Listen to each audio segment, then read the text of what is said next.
Welcome, everybody, to day 3 of ProBots here on ES Champ. Thank you so much for tuning in, and I hope you're excited for tonight's games. We have 4 eliminations tonight, and we have quite the exciting lineup of games. Isn't that right, Undersword? We do have that.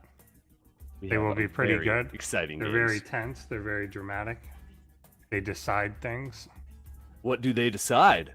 like who continues to be winning and who loses. That is a big thing. Tonight, where nobody gets out of their groups tonight, but we are going to have our first eliminations. We're going to see every single group, at least a few bots in them. And let's go ahead and take a look at our games tonight. As we do that, I always want to say thank you to our Crown Club. Seriously, without you guys, a lot of this content would not be happening. So thank you for your support and for your continued interest. This is a lot of fun, and we enjoy doing this, and hopefully you enjoy watching the show. And make sure you check out PostBots if you are in the Crown Club. We're going to be doing another exciting episode tonight. Yeah. And here we go. Here is our lineup.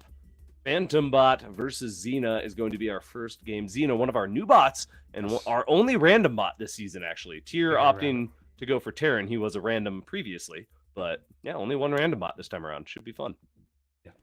Yeah, I think so. The random is always interesting, kind of so many matchups to cover and different build orders, and it gives you the highest chance, I think, at one of your ace matches. Oh, I'm hoping. You know what I mean? I'm hoping. Yeah. We've had an incredible first 2 weeks. A lot of really close games. I even got a few of my ace matches that I love so much. So great job so far to all of our bot authors. Seriously, this has been a great season so far. And then Dominion Dog versus Sharpened Edge will be our second game of the night, and that should also be exciting. Yeah. And in most seasons, that one would look like a winner's match, like to have that's like a top 4 potential match right there. Yeah, between these two. Yeah, exactly. So it sucks that again we're gonna see 4 of these bots gone tonight. So say your goodbyes and get ready, but it's got to happen. And then Cupid Rubica, another new bot versus Benbot. This will be after the break. And Tyr versus Dovahkiin. We'll talk more about those guys. But let's go ahead later. But let's go ahead and talk about our first matchup of the night: Phantom Bot versus Xena.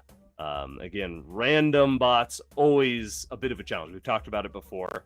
They have to program basically 3 times the amount, because you're not only just programming, I need to have some attacks for Zerg, I need to have some attacks for my Terran bot and my Protoss.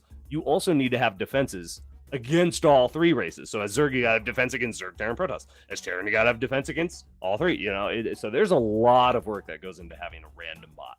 So to have it work well and to get into ProBots is quite the accomplishment. So well done so far out of Xena here with a nice ELO. First time in ProBots as well. Looking good. Yeah, for sure. Yeah, it's always good it feels like every season there's at least 1 or 2 new ones. And for like this deep into the tournament and really just the whole bot scene in particular, it's great to see that we still get new blood coming on in. New sacrifices for the scrap machine, potentially. We'll see what happens here. What the hell does that mean? Any homeless cats working the fryers? I don't even know. Maybe. I don't know. Welcome everybody in chat. Thanks for tuning in here. Let us know who you want to win. You should just get that pop up right now in that chat if you want to see Phantom Bot or our new bot Xena. Here is Phantom Bot, his second time in ProBots, so still a little bit fresh, but with some great games so far. And I think we're gonna have a nice, interesting matchup to start things off here tonight. Could be.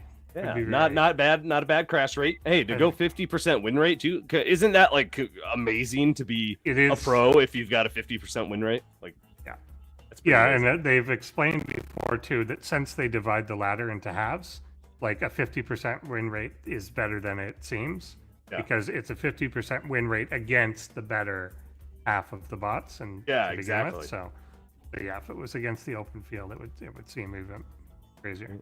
My webcam's not centered. There we go. That's a little better. All right, let's go ahead. And I think we're just about ready here. Once again, make sure you hit that thumbs up, get us a little visibility on YouTube, and check out our Crown Club if you like extra content. It goes a long way to support the channel. And you can do a lot of cool YouTube sub stuff now, too. And we're trying to get a lot of they're not followers. They're subscribers if you follow. So if you subscribe to the channel, we're trying to get 500 and we get some perk or something. So if you like what you see, follow the channel. Subscribe to the channel, whatever the hell it's called. All right. First game coming up here on ProBots Season 3, Day 3 of 2022.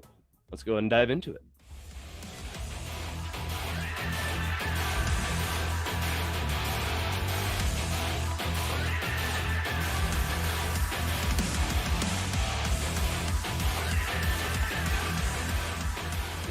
Reassuring child.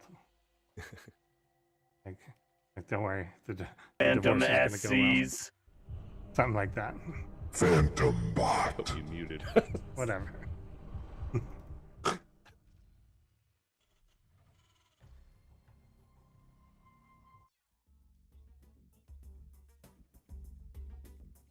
Oh, whoa, we're on the wrong replay. Hold up. Hello, everybody. We're back. Uh-oh. We're going to get the right replay loaded up, however. That was a good catch. Thankfully, no spoilers were presented.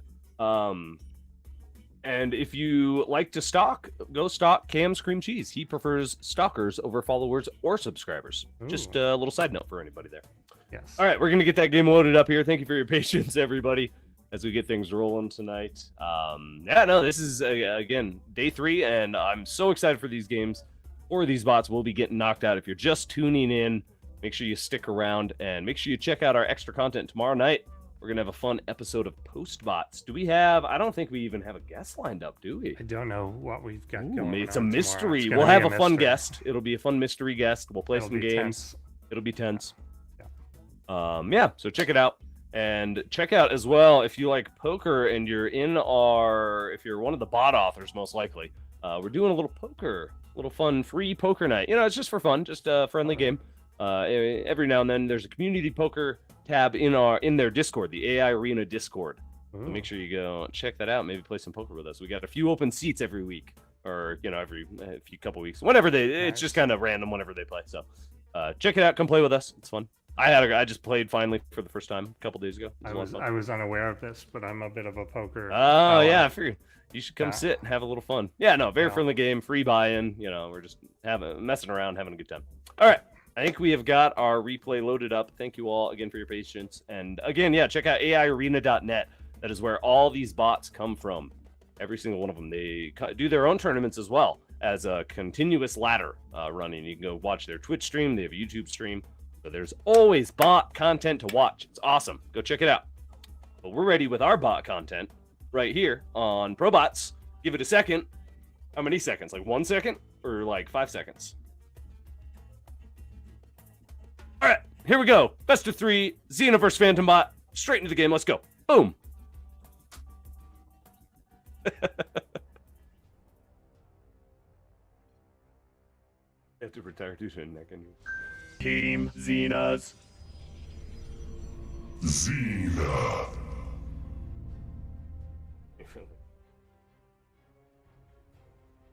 Phantom SCs. Phantom bot. Was that the second intro? I wasn't watching. Yes. I don't know. It was. Stargazers is our map tonight. This beautiful map. This nice little mirrored, almost looks like a little butterfly on the it does on the mini a map little there. bit. And there's a star in the middle. Let's see the star. Check it out. They should have put like a glowy something in the star. You know, yeah, definitely. Opportunity missed. Just saying. But it is a beautiful map otherwise. And a good map to start things off here between our Zerg and our Protoss. Xena rolling Protoss this time around. Now we have seen Xena's Protoss 2 weeks ago in week 1, and we also saw Xena's Zerg, but we have not seen Xena play Terran just yet. So we'll see what kind of pans out here. I think I remember Immortals out of Xena on week 1. Am I right there? That sounds right to me. Yes, I think so. Sounds right. Yeah, Immortals with like a little bit of a gateway composition. Yeah. Something like that. Yep. So pretty kind of standard normalish stuff. Not walling on the I say that, not walling anywhere or anything against the Zerg, but still usually okay. Usually. Yeah. What was I gonna say? Oh, who did Xena play last week? was, or I'm sorry, in week Spud. Yeah, so Xena has not played against a Zerg yet either. That's what I was looking for. So this will be interesting to see how this pans out and if maybe there's a different build in play. It's always hard to tell with a new bot, especially a random bot. I feel like if they're newer, they're typically going to do the same couple of builds. They're not going to have quite the repertoire of builds like Tier has or Micro Machine or any bot like that. Obviously. But now we'll see. So it should be some good plays. Shaping up nicely. A couple more gateways coming down. Zealot's already on the way. This is looking good. I'm liking, even though there's not a wall, it makes me a little nervous, but it's fine as long as Phantom Bot didn't go for a rush, which turned out to be the case. If it had been a rush, fine. We'd be in trouble here. Then it's all good. Yeah, no, all's good. All's good. Might want to think about getting that wall maybe put up. There's a shield battery coming down. Where's that shield at? battery. It's right there Right at the there? top of Is the that screen. okay. I thought that that's was another it. pylon. So it's back there a bit, which is probably good. Like kind of having it. It's in a place that naturally a bot would fall back to, if it does fall back. The problem often with the bots and with like things like static defense is that it's hard to get them to fight like around it. Yeah. They don't fully understand. Well, if you can be, if you're even one cube out of range, it's useless. You got to be in range in a good spot to use. Yeah, exactly. I'm reading the notes here on Xena. Xena's weakness is getting harassed, and especially against Zerg, I can see why. There's very little walling or defense here. There are some units coming out, a couple stalkers coming out, and they're going to be able to deal with a small amount of Zerglings.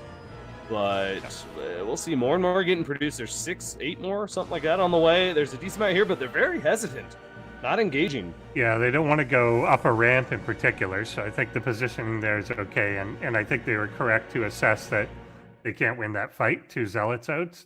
Even if you get a surround, you're going to lose them. Oh, yeah. Good call to pull back and not take too much damage. Zerglings will heal up. They'll be fine.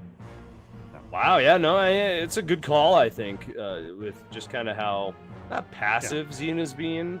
Xena's just getting, this is now the time that Xena could maybe do a timing attack, but I can't. Production just fixed my stream quality real quick. Thank you. A lot of Zerglings coming up. They're doing a weird pattern. They're dancing, man. I like that. Yeah. It's like they're like a slime or something, like an amoeba crawling forward. Now I think we get the attack, but there's probably too many gateway units here, let alone the fact that there's a shield battery. And they will kind of halt that as well as they see how many are there. Ooh, okay, they do actually engage for just a second, but they pull back and do not finish. Okay, actually, they get a couple zealots. Pretty good for it. Nice surround. He does get the 2 zealots. That's pretty big. Yeah, they'll come in. So I think they did that thing where going halfway down the ramp, they then forgot half the army existed and got bold for a second, and then saw the other half of the army and went away. Well, it felt like what was in range. Yeah, what was in range kind of thing. There was where the army pulled back. Yeah, there was 2 zealots that they could only see. It's like, oh, we can fight this. Yeah. Xena just holding strong. Phantom Bot needs to get a little bit more out. I'm really nervous. Phantom Bot's just going to keep taking engagements where it doesn't have quite enough. There's just, a few too many, and that's where they just kind of dance and stalker fire at the moment. But, if we start seeing Colossus or something like that, if you've got Zerg dancing back and forth in Colossus fire, you're in trouble. The scouting zealot out here doesn't make it too far, but at least sees that there's this one does. One sees the other. So a good scout at least on both of those, although he's got an observer as well. That's also an option. But 2 zealots, not too bad. And if they do get in there, sometimes your opponent responds not well enough, and you'd end up getting some damage done. But here, Ling's coming back in.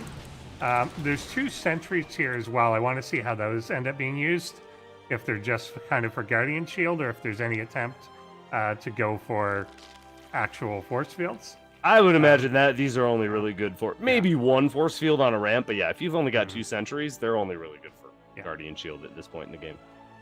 Yeah, and you gotta have a lot. It's hard to do.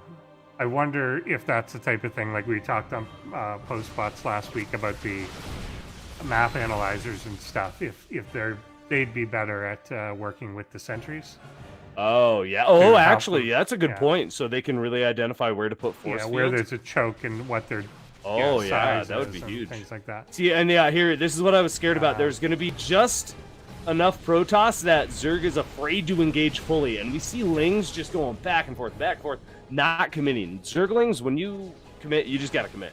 You just got to attack. They're melee, so if you're going back and forth in stalker range, you're just losing units. So they either need to pull back all the way or just go for it. Yeah, they're not committing here, and there's not enough Hydras out to really do much about this yet.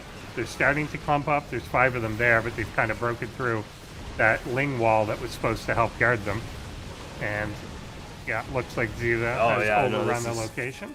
This is pretty. It's a mini death ball, which is one of Phantom Bot's weaknesses. Oddly enough. And like I think pretty good timing too. You could see there, right on the production menu, like 8 Hydras are being built, and there were like 7 that got killed in this process. So if you were then attacking into like 15 of those and a bunch of Lings, it's a lot tougher. But yeah, the damage is done, and that front line of Lings, the very timid Lings, are not there to help these guys out.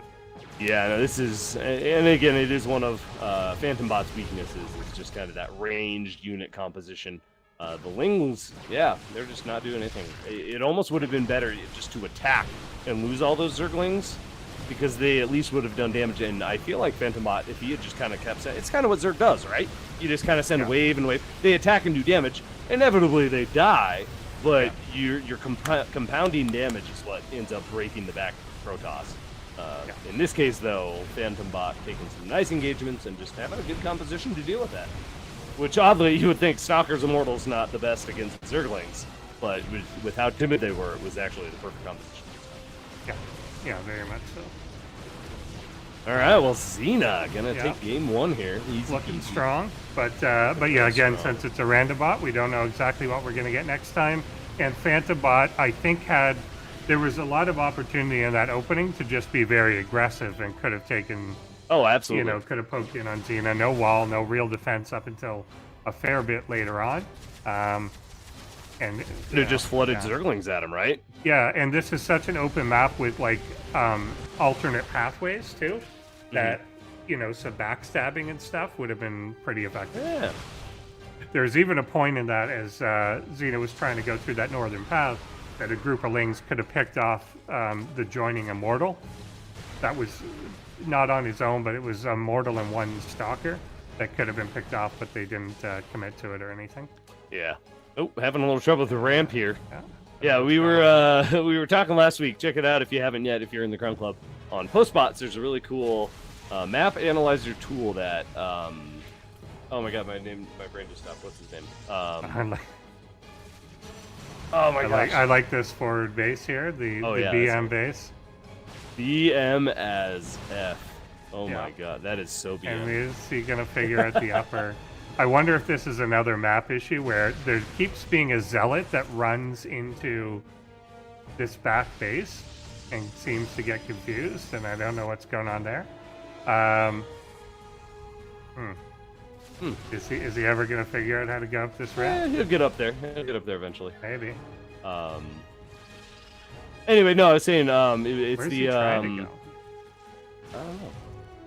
Yeah, he's just kind of camping out. All right, well, we're gonna watch this for a minute. No, I was talking about the map analyzer tool we talked about. It's the author of Artificially Intelligent. Go check it out on YouTube. Artificially Intelligent. He's got a really nice little tool he's working on to basically scan the map and identify what paths are walkable terrain, that kind of thing, and it helps you identify choke points. And obviously, this is just his private project he's working on, so it's not available or anything. But wow, that is a lot of gateways. How many gateways was that? A lot. That was a lot of gateways. That's a fair number of gateways. Is he ever going to make it into this base? Geik, that was his name. Geik. Yeah. Took me a second there. Yeah, but yeah, he's the bot author and stuff. So this is creating an interesting scenario where if one on of the here? bots, we do have something that is like a goal, that if at any point you stop like doing anything, but he's still mining and obviously sending things around, so that doesn't qualify just yet. But does it qualify on Phantom Bot at all? Is Phantom Bot stopped moving? Yeah. So yeah, I don't know. I forget how our disqualification. Still- Do they still have to be? Oh, he's injecting. still doing stuff. He's made a Still creep tumor. injecting. Yeah, I forget what our exact criteria were, Making creep tumors. but there were specific Ah. instances. Yeah, there were specific instances where if a player had not moved in a while or taken any actions, they would be considered knocked out. But yeah, there is still being actions taken by both, obviously. Something happened. I wonder what the pathing issue here is. Huh. He's trying to get somewhere, and there keeps being these probes that go into the back here for, again, some reason. I guess get comfortable, everybody. Yeah, we're just gonna watch this for a while. Huh. Plays out. Yeah. This is the weirdest thing I've ever seen in ProBots. I always look. There's a Protoss expanding everywhere, but WoW creep is also expanding everywhere. Yeah. Huh. What do you know? All right. Yeah, I don't even know what to say about this. So I guess we just kind of wait and see if Xena ever pushes in. Yeah. That would obviously just end the game, but We have we we could have have a had tie here. instances. Yeah, we have had instances in the past where somebody, and it was almost this similar situation, but almost the opposite. We've had people tell their bot to go towards the main base, and then they just get stuck there, and they never then find that there was another base somewhere else. Like they just continue to rally to the main, see nothing to fight, and stop. And that appears like we may be on this trajectory. And there it is. Oh my goodness, tied! Holy crap! I've never, but like So- one time in my life, seen this Yeah. screen here. I've That had was a this. legit tie. Yeah, I've had this happen. Certainly single digits, but yeah, there is a rule. So in the game itself, Yeah, I was before referring to like our ProBot rules of when you. yeah. That's what I thought we would get to. Yeah. So that is Half, 0-0. half. You have to write half. Half. Yeah, it's half a point. Half. It's No, chess- it's a chess tie scoring. 0-0. Basically, the game didn't happen, so Yeah, we've got yeah, to see two more basically. games now between these two, Alright. right? I think At so. least. Yeah. At least. You could do half. Go half. We could do half So points. All right. yeah, so that's and it's interesting there. Xena thinks that the record is 0-0.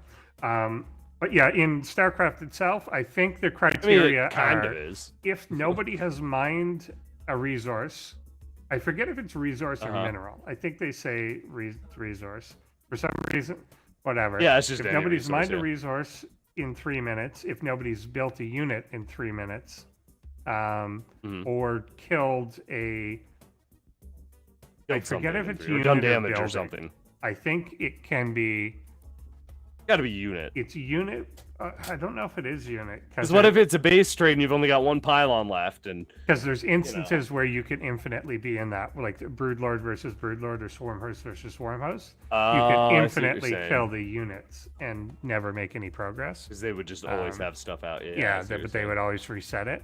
Interesting. It's something like that. But I think it was building, but only in the case that you were mined out. But I don't. correct me Game if called I'm it a wrong. tie, so that was. Yeah, but the don't- game we called don't it a even tie. have to make a decision. The game did. I for didn't us. see if there was a timer that comes up for us as the observer. As a player, it tells you if the timer has started. Oh, okay. So it waits some period of time, and then it says, okay, this has not happened for whatever amount of time, and it visibly shows you a 3-minute timer to count down to the draw. So you could, if you were like holding off, you could trigger it. Gotcha. All right. Well, let's go ahead and hop into what is now game 1 of our best of 3 because we just had a tie. So we're gonna try to get a win here between two of these bots. This is ProBots history. We have never had a legitimate We've never had StarCraft that. in-game tie like that. So Yeah. congratulations, And you two. yeah. You were the first. Ketrak confirming that it is a structure, not a Structure, not a like a tumor doesn't count. Yeah, that's fine. All right, let's go. Game number 2, technically 1, whatever you want to call it. Let's see what happens.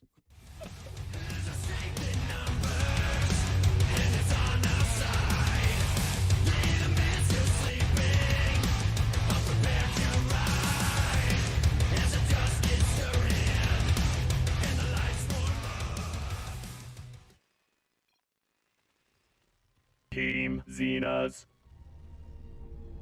Xena.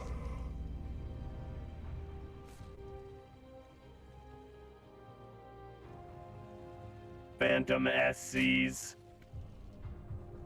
Phantom bot.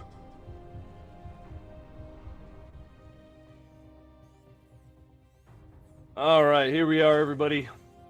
Game number. We're just gonna call it game number 1 because nobody has a win yet. Yeah. Waterfall as our map here. Map.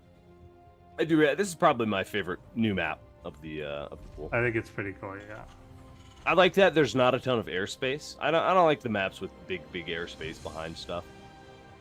I like a little bit of wiggle room airspace, but you start getting where you can fit a whole golden armada in the middle of nowhere. It's like, it's a little big. Yeah. That's just my personal preference.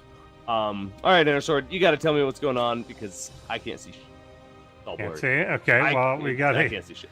got an early pool here, so I think we're going to test the idea of whether or not Phantom Bot will try for a rush.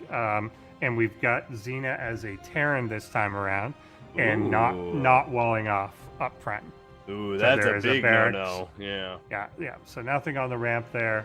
And if this does end up being some sort of Ling Rush, I think we saw Phantom Bot before do like Roach rushes. And yeah, that's exactly what it's going to be, a Roach Warren coming down. Nice, good call. Yeah, no, we haven't seen Xena play Terran yet.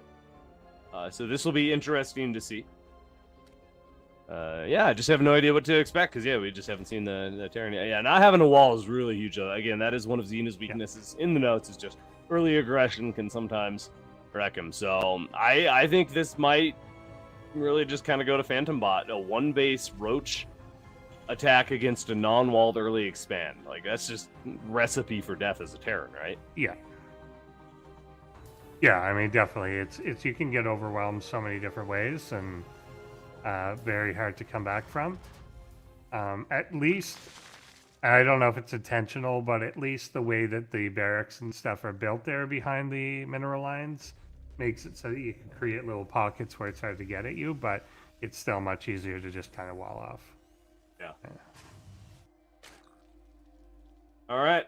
Well, we'll kind of see how this shapes up here. You got to stream it. You're not streaming. I see it. Well, give it just a second, everybody. I'm roaches- joining a new stream Yeah, here. roaches are coming across. I'll try and keep going on this one. Yeah. So there is a decent number of them. There's no bunker here up front just yet. We are just Marines, but there's a reasonable number of them at the top of a ramp. Let's see how well they engage here. And first group going back. One roach does fall. But with 5, 6 now grouping up here, the Marines are not going to be able to hold here. And it's just more Marines coming out. It kind of looks like he was attempting some sort of just, Marine rush. SCVs are pulled off, but there's just not the Marine forces behind them anymore to be able to clean up super well. But there's also there's no more follow-up with this. So the Zerg is not sending more roaches or Zerglings with it. So this was crushing. If he had just followed up, he could have killed. Yeah, if he followed up killed him with like a speedling. Those SCVs are so hurt. Yeah, no. Whenever you see SCVs find roaches, you usually think, "Oh, Darren's just dead." But good hold. Xena holds. I thought Xena was just gonna die.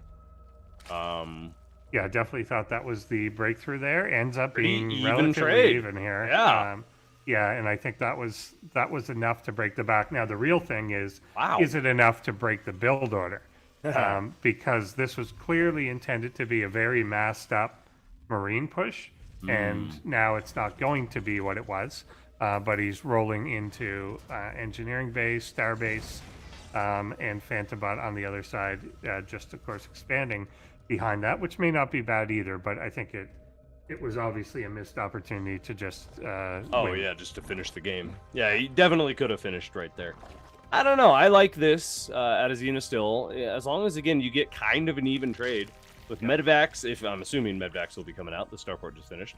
+1 attack now on the way. There's still going to be a little bit of time for Xena to build up an army, which actually we see a third base now out of Xena. So yeah, no real time. Xena's just going to mass up and try to get on at least 3 bases and go from there. So I like that. Yeah, especially since Phantom Bot did commit a decent amount into that. That slows down Phantom Bot, I think, more than it did Xena in the long run. Oh, where's the defense here, though? Come on, we got some Marines. It's over here. There it is. That's not where it needs to be. Oh, wow, this hurts. This definitely does an outsized amount of damage here. Yeah. Taking it down to 32 workers before these guys come in for the save. That was huge. 2 units just went. Well, and again, those SCVs were already low, so they were easier to pluck off just with that. Oh, wow. Phantom Bot with the ultimate little move there. A real kidney punch is really crippling Xena. Sending the worker back so far here. Okay, now Phantom Bot's in a good spot. Now I like where Phantom Bot's at. Yeah, definitely. That sets back the economy a lot, even with the third base coming up. And it's still hard to see what the direction that Xena's really going is. And I think because that direction got stunted a bit. Often with these, like if you're supposed to mass a certain unit or a certain number, and you end up with an engagement that kills a lot of that, it delays the rest. Yeah, I don't know what's with this fight. But it could do something where it says, okay, I got reset, but still do this until I've got 12 of them or something. So depending how it's coded, this whole thing may have slowed down the rest of the build order a lot more. Nice scan, sensing the burrowed roaches there. Really good, really good bot sense out of Xena. Yeah, that was a weird engagement. Both bots really afraid to do any kind of commitment. If either bot had just been like, okay, we'll fight here, that bot would have just won this fight.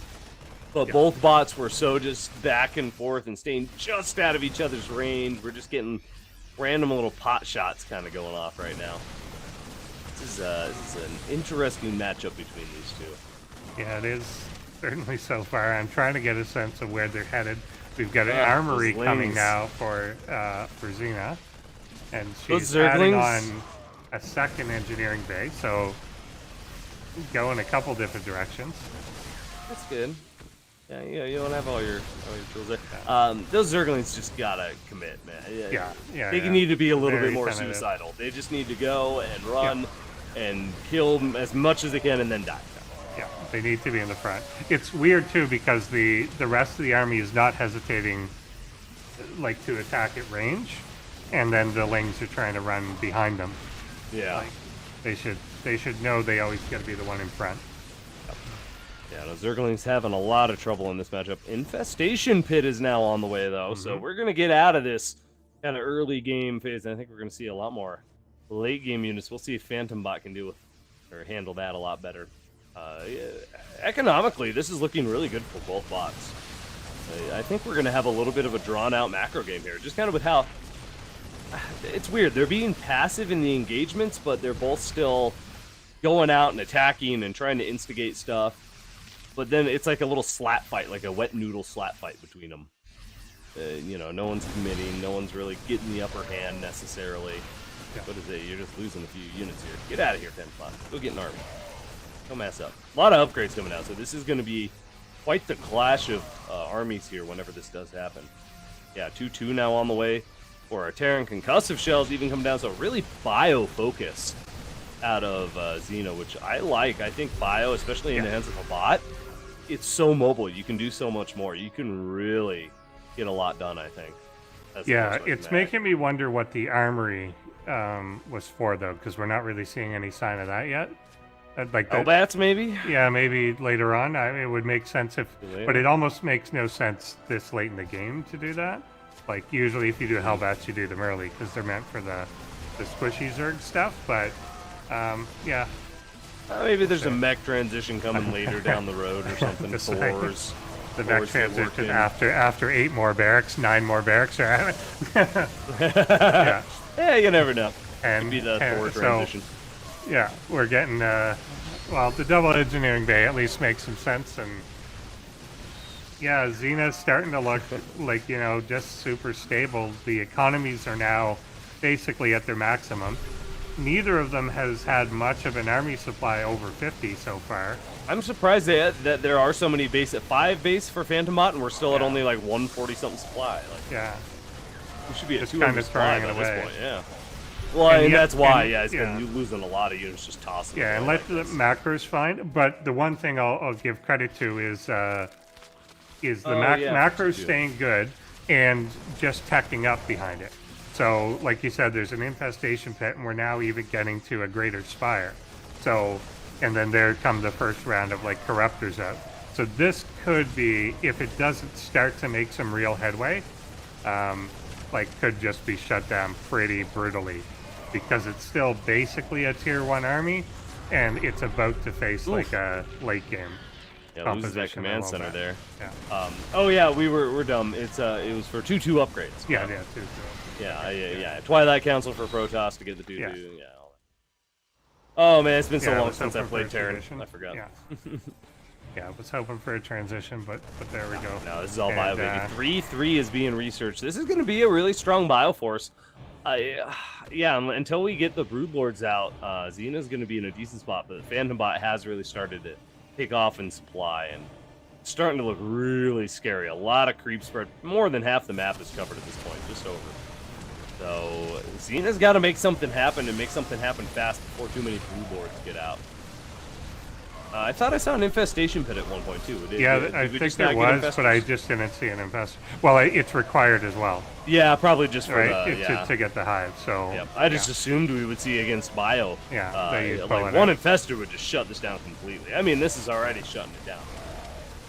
Yeah. We'll see here. Xena's trying desperately to make we're something getting the happen, but pushback now. Ah, Xena's it's just- still behind. not and- enough. Oh yeah. oh this wow, is look at brutal this! too. Roaches, little Yeah. individual roaches on little hit missions there. Oh man, this is big. SCV is even coming to engage now. This will be held, but so much damage has been done to the Terran infrastructure at this point. Just not even. It's just chaos. There's just so Yeah. much damage being spread out, and so much for Xena. So many fires to put out that Xena's having a hard time just really getting anything put together here. Yeah. This. Oh one- wow, this what a lone- spot for the Broodlord. Yeah. Oh my. Oh, that is a beautiful spot. He is just going to rain hell upon anything that's coming down that ramp right now. Yeah, the army's not even sure what to do. Just Oh, kind this of army's abandoning almost it there. dead. They're going to be dead very soon. That one Yeah, medevac finally. with no energy has got to heal this whole army here. Good luck. Finally dropped it there, and They're two medevacs now. I think Phantom Bot's going to take this. Xena's just kind of, it's like a flickering flame that's going out. It's just, there's a little Yeah. bit there, but it's just not enough. There's not enough healing. There's not enough production. The upgrades are great, but when you're fighting with SCVs constantly like this, and yeah, just and desperately there's trying to get literally nothing that could deal with the Broodlords as they now Nothing. start to actually come in a real number.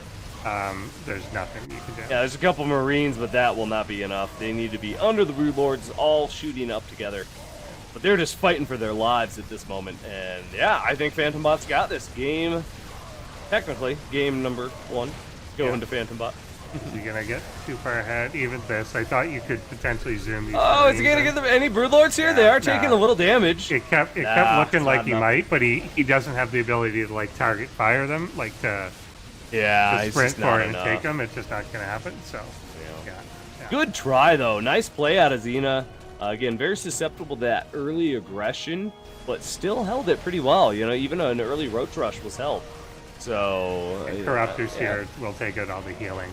He's Oh, yeah, been this like is- really just living by this healing for so long, and the medevacs will get taken Last desperate attempt here, but the Broodlords are too much.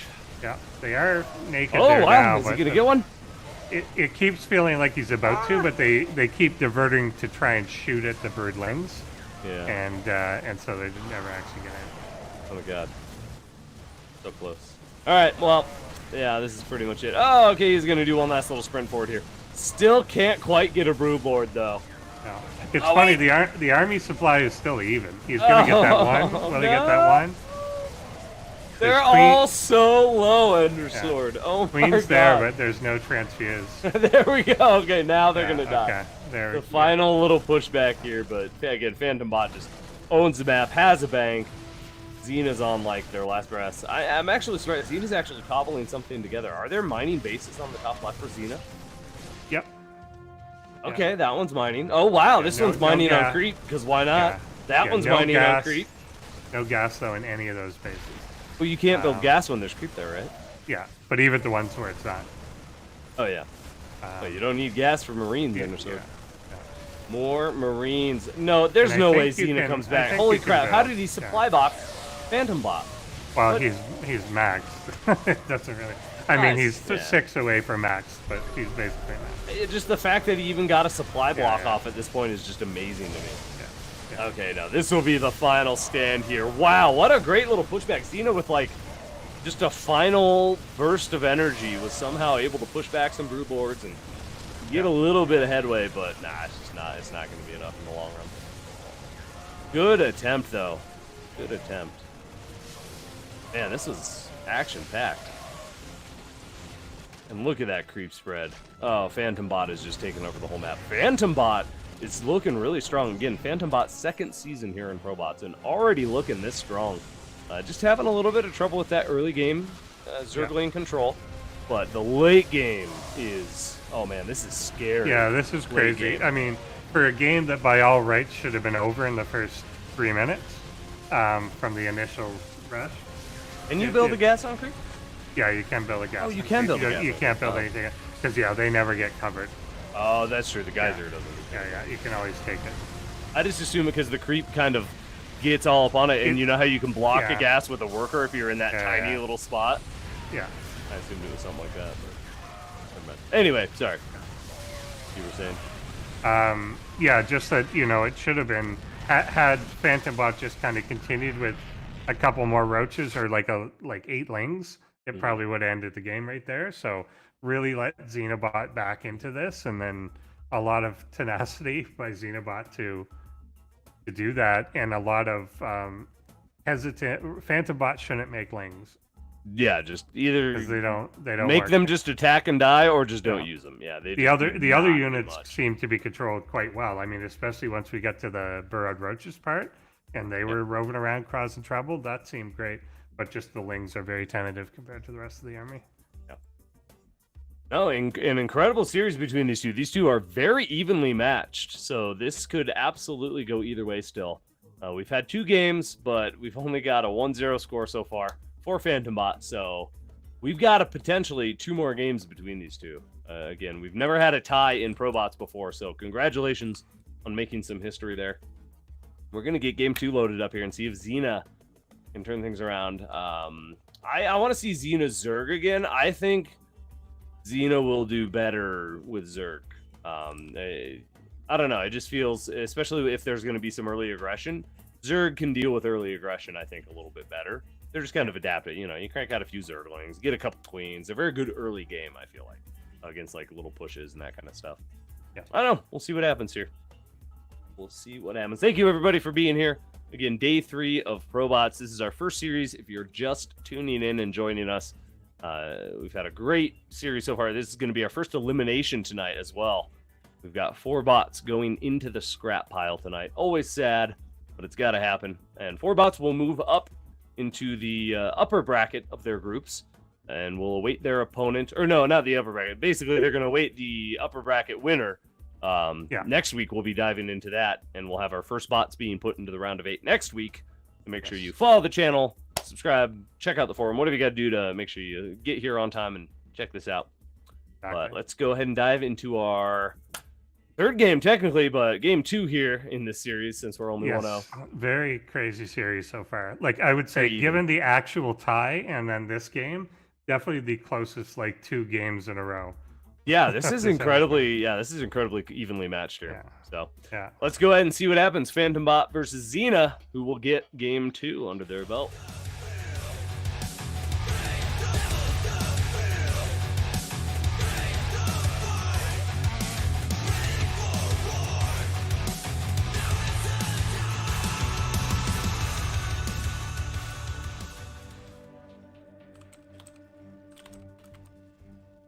Team Xenas.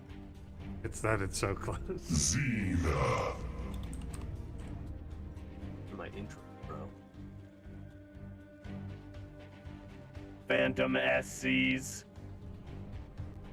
Phantom bot. Might be. Sure, we don't know So now- those AIs. Yeah. So now, Andy, is this technically? I think this is technically an ace match, but it's like one of the cases where the ace like counts as a low card. Well, ace match is only. Oh, I see what you're saying. Yeah. Maybe. Yeah, it's like it's an ace, but it's when it counts as like a 1 in blackjack. Well, but isn't the ace match is the deciding match, right? It's the deciding. That's what it's supposed to be. When it's tied. Yeah, when I it's don't tied. know. Yeah, Deciding match. but even then, because I think the ace comes from tennis, right? And well, no, that an ace is when you just score on the first hit, I think. So I don't know what the hell it's from. Yeah. So- There you go. Something like I that. don't know why it's the ace match. I don't know. I feel Yeah. like it's like a tennis reference or something, right? Well, that's what but it is a word in tennis, but the word in tennis simply means that you scored on your serve, which is almost the exact opposite of the thing, because it means something that wasn't even close. Huh. Yeah, without a Interesting. return at all. Yeah, it's I don't just know. you hit it, and they cannot serve the ball back to you. Like, it just gets by them. Yeah, you just get a point. Yeah, right away. Yeah. So I don't Get know bopped. what I want to look up, because there's tons of words for this. All right. Well, you look that up there's- while we there's see rubber- what's happening here. Yeah, there's rubber match, of course. Oh yeah, there's rubber match. There's Yeah. there's just a lot of names for it. I like rubber match. That's always been my favorite. All right. Well, we're on hardwire for potentially our deciding game here. If Phantom Bot gets a win, we'll see what ends up happening. We do have a base already done. Zergling speed on the way as well. So Phantom Bot's shaping up to get maybe a little bit aggressive. We'll see what happens. We'll see. Xena rolling Terran once again. So we're going to have one more go with a Terran bot here. And we'll see if maybe this time the bio can do just a little bit better. This is a smaller map, I think, than our last map. So maybe bio does a little better. It is more of a straight push to each other's bases as well. And maybe that can favor the Terran if maybe he can get a parade push going of some sort. There are more barracks coming down now. 2 more barracks. Command center getting close to finish. So, yeah, we're going to have decent aggression, I think, coming out of both these bots here pretty early on. Actually, the third base is halfway on the way here for Phantom Bot as well. So maybe going a little bit more macro style for Phantom Bot. What'd you find, Endersword? I'm now questioning, is the term ace match itself only esports related? Because in trying to look it up, the only things I'm seeing are things related to StarCraft, League of Legends. Maybe StarCraft like coined that. the term.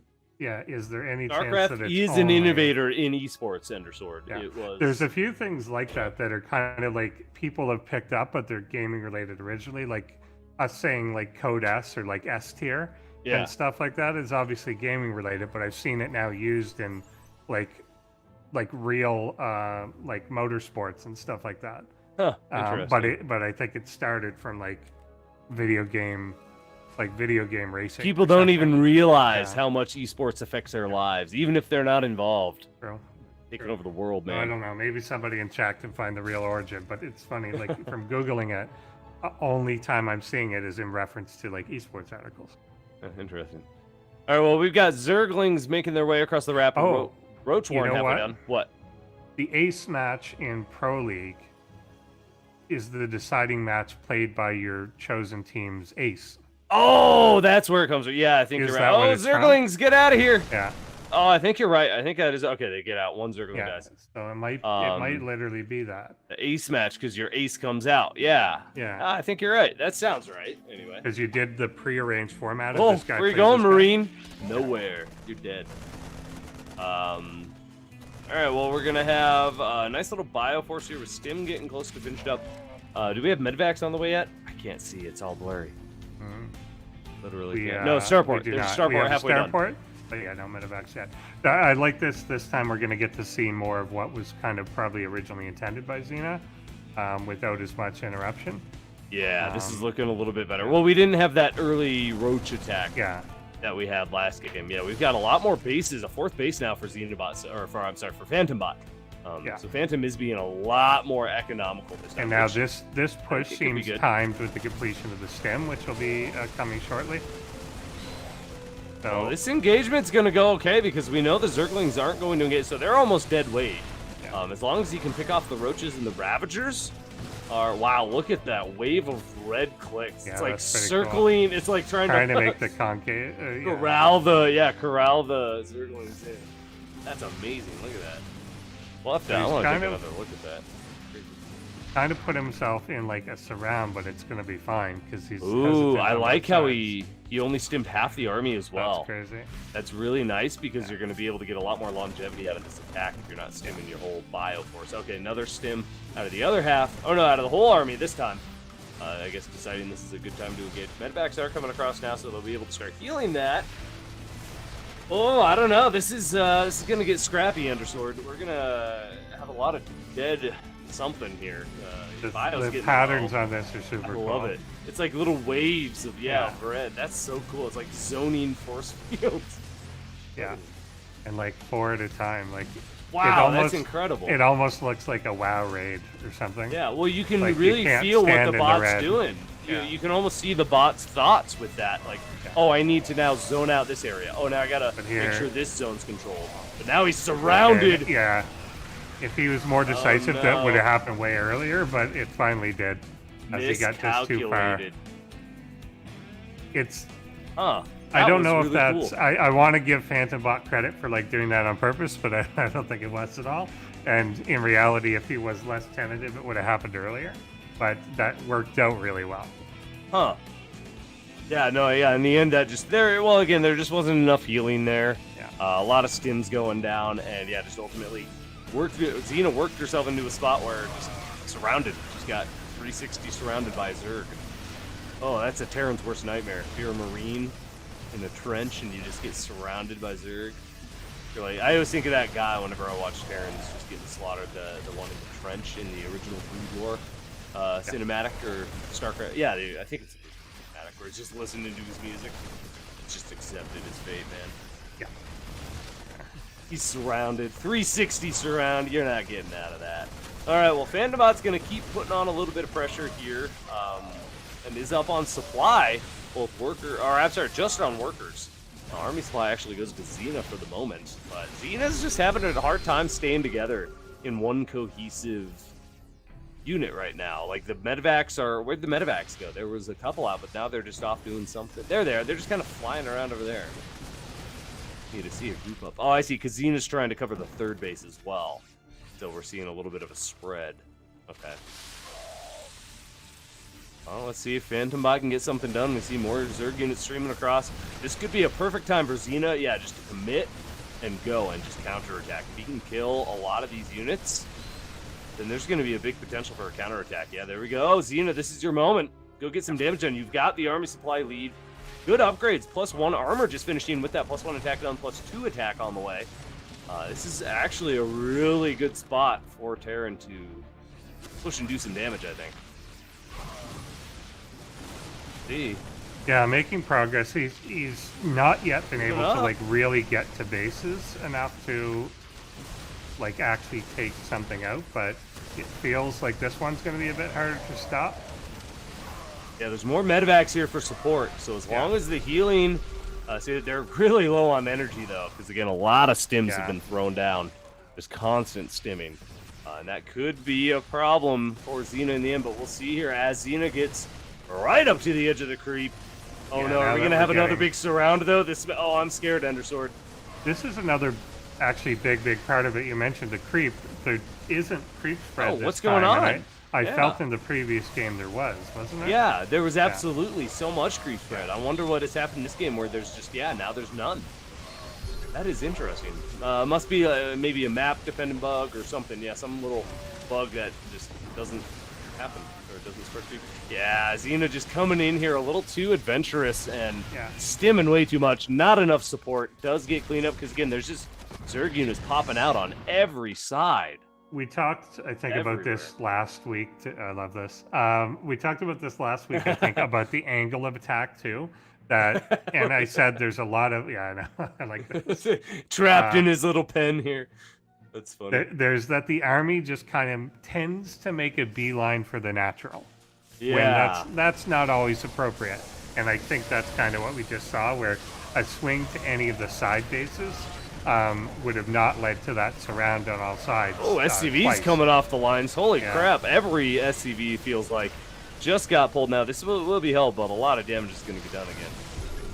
We're once again getting up to the Greater Spire again. Xena is actually way lower on army supply than in previous games. Yeah, I think this is 18 going to go army to supply Phantom. here. This is a problem, and there's very little mineral mining actually going on. Despite having 4 bases on the go, they're not really getting the work in. Oh, yeah, no, I think this might just be too much for Xena to handle. Yeah, just kind of on your point, going back to your point, it really felt like a Zerg attack where you just send your force into the natural, try to do damage. You don't want to do that as Terran as much. You want to have tanks to support. You want to now if Xena had set up a little tank position out in between the second and the third or something, oh, that would have been really nice, because you're gonna again get that funnel of units coming from all the different angles and that kind of thing. But just as an unsupported bioforce, you just don't usually want to do that. Yeah, for sure. Yeah, no, I think that Phantom Bot has pretty much got the deal sealed here. Xenobot's got almost no money. Got great upgrades, or for really good upgrades for the bio, but that's it. Yeah, we got the Brood Lords starting to be Brood Lords made gonna here seal yet the again. deal. When that last push was coming, it looked like it was coming at a good time, where Phantom was investing so heavily in teching up, but yeah, just by getting really not even the greed, it's just the angle. Like going for bases totally made sense there, but it if those had attacked on the outside, that would have worked. On one side or the other would have been one totally side or the fine, other, for sure. but you just can't go down the middle of the throat of the Zerg. All right, you are. Yeah. I like to, and I don't know how much of this is planned on Phantom Bot's part, but the Brute Lords just seem to be made wherever. Yeah. But it's beautiful, the positions they've ended up in. And I don't know if it's intentional, like over the spread over the around gaps and safe spots, really safe spots. Yeah, it works really well. Nothing can reach them really unless you were to have Vikings out. Oh yeah, this is great play. Phantom Bot plays a bit of a scrappy game, but in this matchup, it really favored him, I think. Yeah, I think so. Yeah, really worked well. Yeah. Nicely done. Good to get a good look at, a much better look at both these bots, really, but Xena in particular is the complete newcomer. Phantom Bot obviously made a ton of progress. Yeah. Over the Phantom Bot's seasons. come Like, a long this way. is just a whole other thing. And Xena definitely showing that this is quite a formidable bot. Good macro throughout, like we saw in the game that never happened. 30 gateways or something, and we saw like 20 barracks and stuff like that. So the ability to do that, and like these patterns that Xena was putting onto the ground to get like concaves and block armies off, and that was line really up cool. and everything. That was really cool to see. So I think that's indicative of, that's just because, so they're working on creating their own framework. Something really important to keep in mind. Yeah. Not only is Xena a random bot, this is a brand new framework that we've never even seen in the bot scene, as far as I know. And Haskell is the coding language. So a lot of the stuff we're going to see out of Xena will be unique things, very, specific things, stuff we've probably never seen before, like that. Kind of those little waves of clicks to concave and all that. But great job, great first match. We do have our first bot tossed in to the scrap pile. Our first elimination, Xena. Sorry to see you go. Hey, a great first run though. You had a great first time here in ProBots. Fun games to watch. I'm really excited to see another random bot evolve. Again, not a lot of random bots, a lot of extra work going into this. So well done. Kudos to you guys. That's it, and they do evolve. They do evolve. That's how it works. That works. People program them initially, and they just evolve. Yeah. All right. All right, let's take a look at our next series. We got another best of 3 for you all tonight. That was just our appetizer here on ProBots Day 3. We have got another exciting match coming up. Who do we have next, Undersword? It's your favorite. We have Dominion Dog versus Sharpened Edge. ED and SE. We're not doing... Oh, wait. Are we doing this backwards on our... So our rundown has Xena vs. Phantom Bot as our last game. Does Is that? that... Okay. Okay, Yeah, that's yeah, I'm backwards. going by Okay. the other thing. This. Oh, okay, they fixed it. I updated Yeah. it. I just had to refresh. My bad. My bad. All Okay. right. So yeah, Dominion Yeah, Dog versus Dominion Sharpened Dog. Edge. Yeah. There we go. I'm caught up here. I'm on the right page now. I'm good. So yeah, Dominion Dog, very strong. We've seen both these bots quite a few times actually. So this will be Fidelina's 7th season with Fidelina's 6th season with Dominion Dog, 7th season total as an author. And then Sharpened Edge has just been around for a long, long time as well. I think Infi's been around for 11. This will be Infi's 11th season, I think. So Sharpened Edge has been around about half that. Here, hold on, I go. Sharpened Edge has been around 7 times. This will be the 7th appearance for Sharpened Edge. And Sharpened Edge has even gotten a first place win and a couple third, fourth place wins, and even had some success with the Harvester when he was using that bot. So this is going to be a bit of a matchup. I think this might go into later game scenarios. I think we're going to get an ace match. That's my prediction right now. I'm just going to go and throw that out there. I don't know. This is going to be interesting. Dominion Dog, though. Dominion Dog is every season feels like Dominion Dog comes back. Fiercer, stronger, something new. So I don't know. We'll see what Sharpened Edge can do here, because Sharpened Edge hasn't been updated as recently, right? Am I making that up? I don't think so. Yeah, I think not meaningfully. Yeah, really updated for a while. Just to get it basically the basics working, so it can run on all the current maps and all that. I think so. So I think that alone is going to give Dominion Dog quite the edge in this matchup. But I don't know. We'll see what happens. Did he say we're ready? Can we start early? What did he say? Oh, no, if we're not ready. You said something, but what did you say? Oh, we are ready. Oh, the poll is out. Oh, that's what he said. Yeah, get your votes in. Who do you want to win? Let us know, Dominion Dog or Sharpened Edge, in the chat. Thank you all for being here in the chat, by the way, and hanging out with us watching these games. Great to have you all here. And if you're watching the VOD, thanks for doing that too.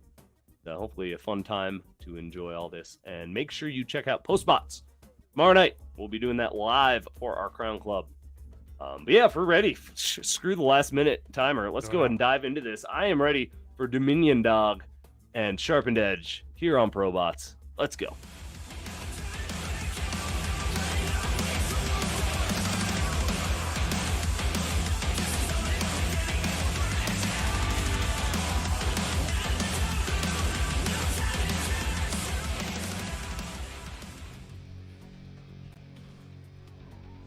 Fidelina's Dominion Dog.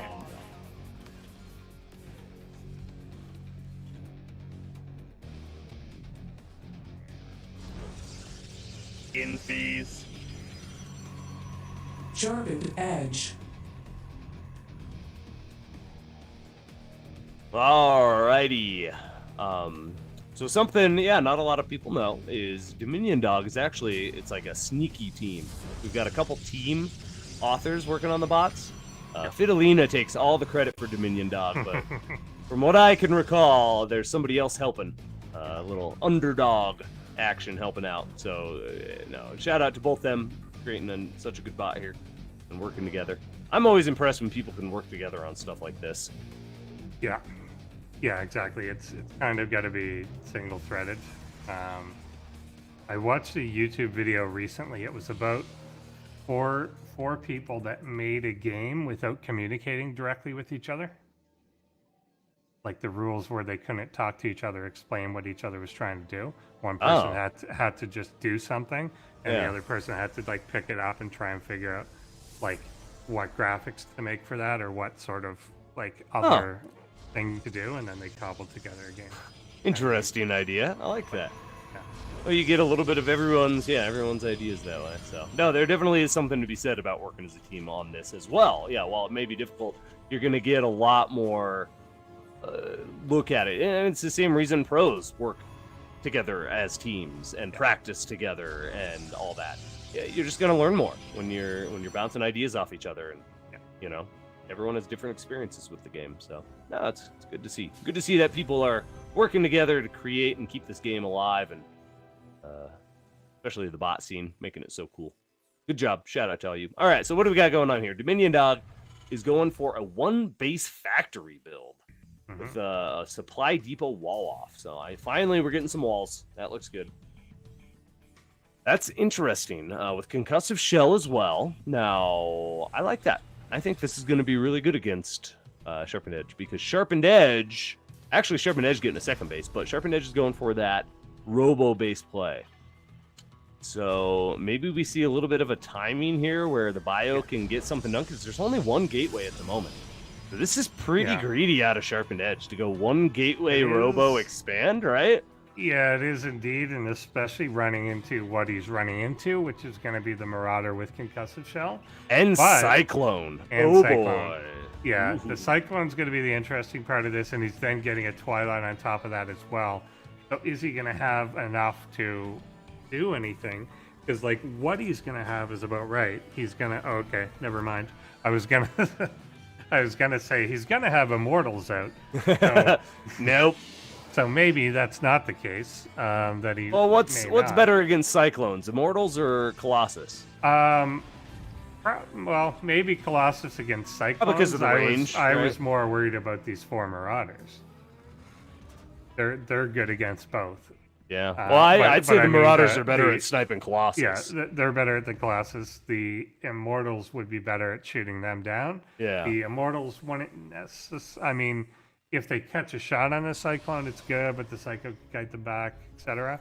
But yeah, if there's a Colossus and these guys just kind of like run forward. Yeah, I think Colossus is a good choice because the Colossus can kite backwards a little better. They don't get blocked by other units, where the Immortals can really get kind of stuck. You know, if they get locked on, they're like, oh crap, I gotta retreat. And then everything else is like, no, go forward. And they can be concussive shell. A Colossus can't, Exactly. since it's massive. Oh yeah, there you go. So yeah, no, I think Colossus is actually the good choice here. Yeah. But we'll see. It's all about the timing. This is going to be a scary timing. 1 base, no Colossus even in production. That's an observer. I think so much of this is going to come down to the well, I mean, he doesn't even have a he doesn't even have the bay yet, does he? He can't even. Why do you say I'm going to make Colossus later? That's his after a third third base. His eventual goal to do that. It'll come down to the initial engagement. Like you can often see the first 2 seconds of a fight, it's just so bad that it's over. And in this case, Sharpened Edge is just at a disadvantage. There's 1 Zealot to buffer here. Yeah. Well, again, there's no medevac support, so if there's good enough kiting now, there's just not going to be enough. The concussive shell is going to wreck everything here. Stalkers are never going to be able to kite this. There's that robotics data. And there's the robot. Okay, now I'll get Colossus, says Sharpened Edge, after my third base. Yeah. Nope, you were too greedy, my friend. And this is game over. Yeah, Dominion Dog will easily take game 1 here. Yeah. There's 2 army supply for Sharpened Edge. Yeah, basically. And he's not adding more. He's just getting charged. Sharpened Edge caught with his pants down a little bit here. Will just get absolutely decimated. And a good choice out of Dominion Dog, just an aggressive 1 base play. Now, if Sharpened Edge had not gotten the third base, had gotten either Immortals or Colossus to prioritize one of those 2, then I feel like this could have been held. Because, again, there's no medevac support here. Even the Marauders are a little bit damaged. Yeah, if you had just had I think if you had two Immortals, a couple more Zealots. It becomes a lot tougher. You can see actually how damaged the Cyclones are. And so the fact that they were taking fire, if you throw in 2 Immortals into this, is probably winning. Or even the Charge Zealots over Blink, because we saw Blink first and then Charge. If you had a couple Charge Zealots with that, like that would have been yeah, that works as well. Game changer. Yeah, Marauders not as good. Again, the concussive shell hurts it, but the fact that they have to be distracted to do that is a factor. Well, the Charge allows them to at least break through that, though, a little bit, right? Because doesn't Charge override concussive? I think it does. Or does concussive I think it does, it? and then you get stuck out there. I think if you charge, you're guaranteed to hit, but then, then you can be kited back, and then you're farther up from the army. Yeah, something like that. But that's fine. I think that would have been fine. Yeah. All right, well, a nice game. Nice, very aggressive. Not even that cheesy. It was just a solid little 1 base push. I don't think it was even super all in. Like, it was very committed, but I feel like there was definitely a chance to fall back and get another base should that need have arisen. All right, wait, we're ready. We're ready. Yeah, let's go ahead and dive into game number 2 here. Let's wait no more and see what happens if Sharpened Edge can turn things around here. Let's go.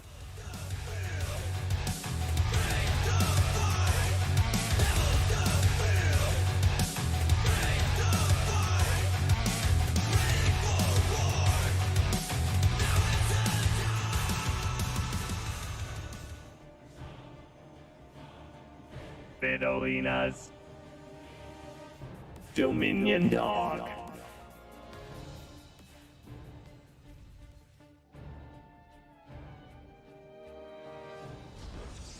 Infies. Sharpened edge.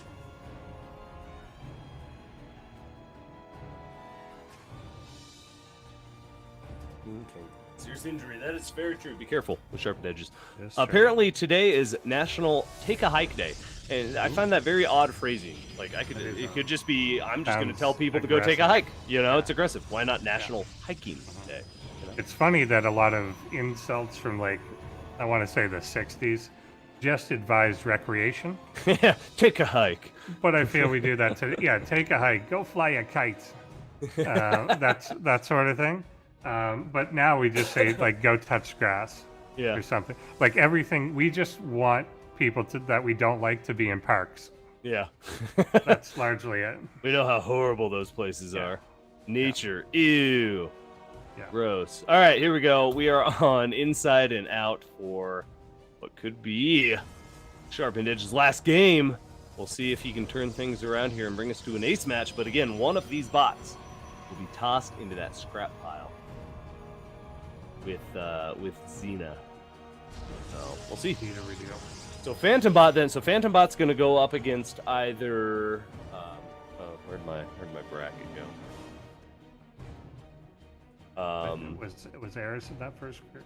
Yeah, Or is it'll it- be -0 or Spud. Oh, you're right. Yeah, we had. So I think Spud's gonna get knocked down. Yeah, So I think yeah. we're gonna see Yeah. Phantom Bot versus Spud next week. Yeah, Or wait, no, in 2 weeks. Wait, 2 weeks? Yeah, 2 because then we go to the 2 upper weeks, 'cause bracket. we got to do the winners. Yeah. And we do the winners. Okay, so in For 2 all weeks four, we'll see and then we get- Phantom Bot again. Yeah. But anyway, yeah, no, check out the bracket. Make sure you're kind of following along, and don't forget when we get to the round of 8, that will be in 3 weeks' time, right? So week Yeah. 6, I think, will be Yeah. our round of 8. That sounds right.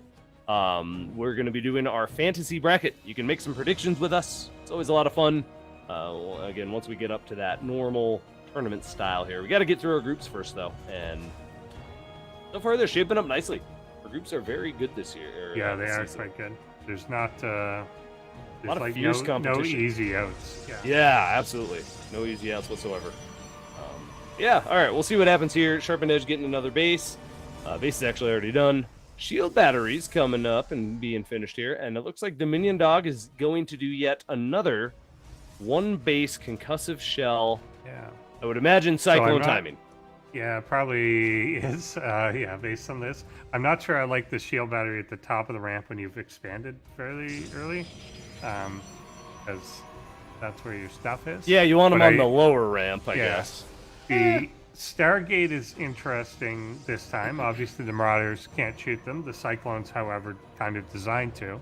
Yeah. So if this does end up being, Well, but if he avoided- gets Phoenix, you Yeah. could use the Phoenix to lift the Cyclones, thus breaking the lock. yeah, you could do that. I don't know if he's gonna do that. Do you think it's going to be Phoenix or Voids? I think it's Maybe gonna he be goes Void. straight I up think into Tempest. I think it's going to be 1 Oracle into Void Ray. You think Oracle out of Sharpened Edge? No, I only think Sharkbot does I Oracles. think maybe 1. But we'll see. No, it's gonna be a Only Void. It's gonna be a Void, Sharkbot right? does Oracle well.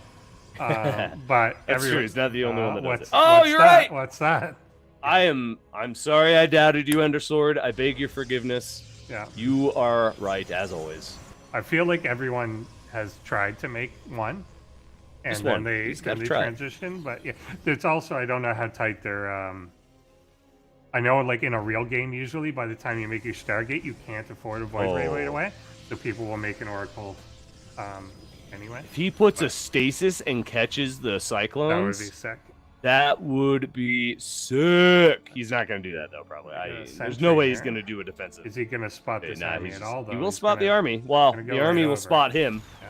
Oh, he does. Oh, get out of there, Oracle! Run! Excellent. Most And useless. Still the third most effective Oracle in ProBots. All right, here we go. A lot more Zealots this time. Yeah. No charge completed, but they will close the distance just barely here. They're going to get a few swipes off before they're cleaned up.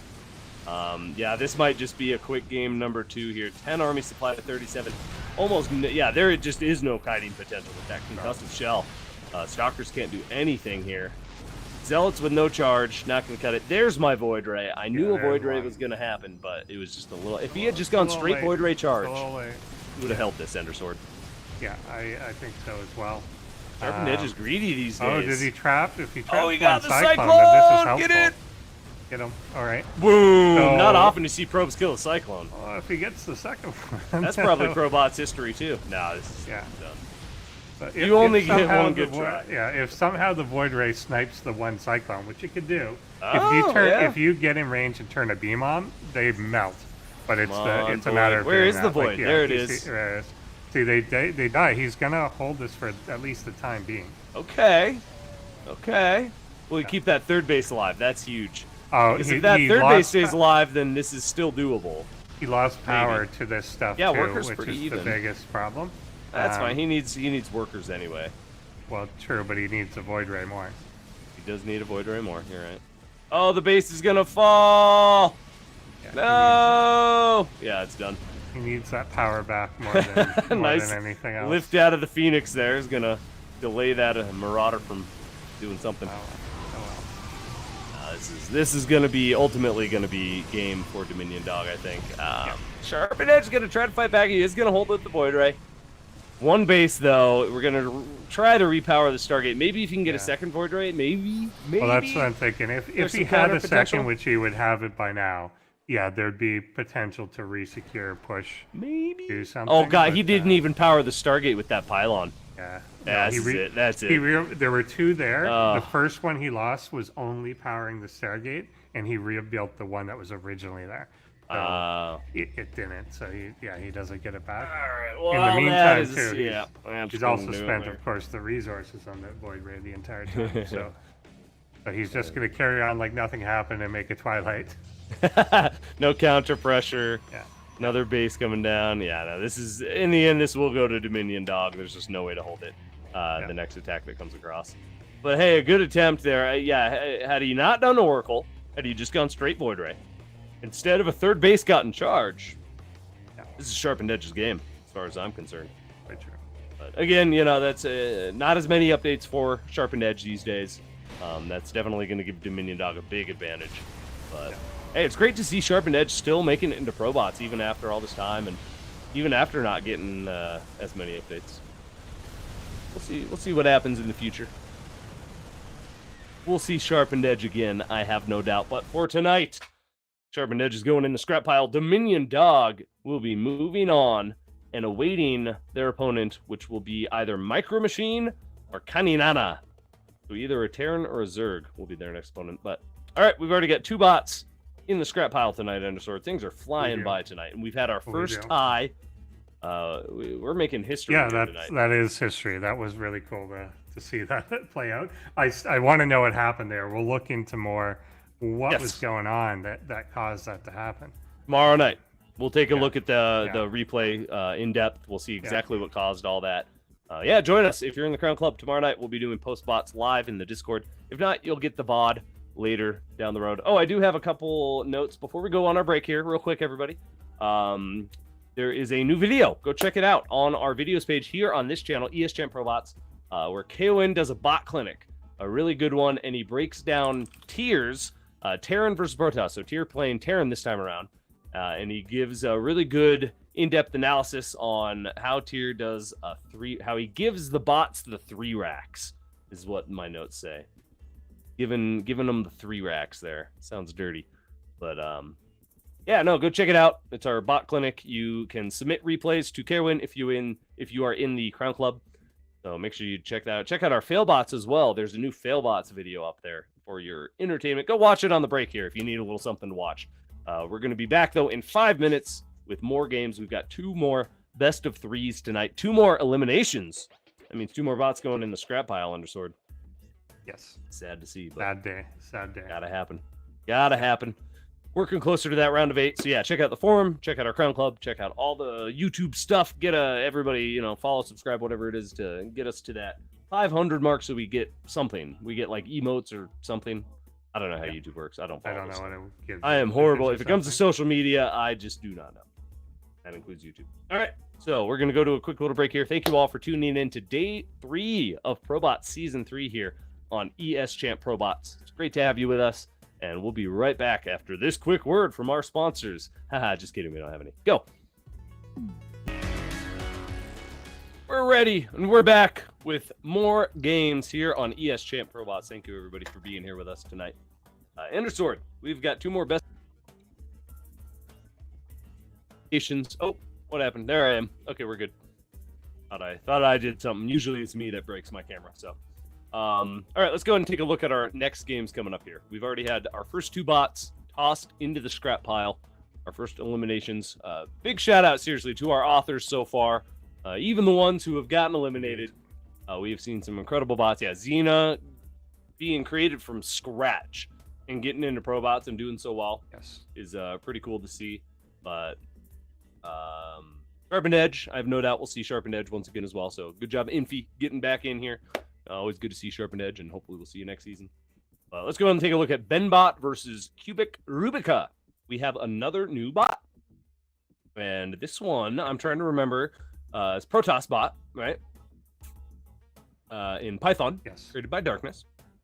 And I recall a lot of macro, like a really nice build order, gets up to Stargates, things like that. Just didn't have proper defenses, didn't have really any reaction to, I think it was Banshees out of Ketrock. He played against Ketrock, and just really couldn't deal with any pressure whatsoever. Just crumpled like a tissue under the pressure. Like there was a great build order in place, and had it gone through and had there been an army created in time, then I feel like there was a lot of potential, but just any kind of pressure seemed to kind of crumple him.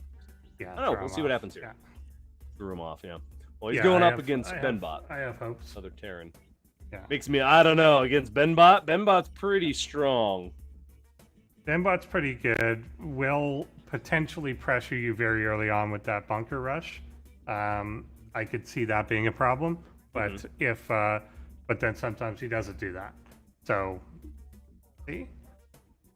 Yeah, we will see indeed. Well, nice little win rate though out of Cubic Rubic. Again, brand new bot. This is the first time in ProBots, so you know, it's great start.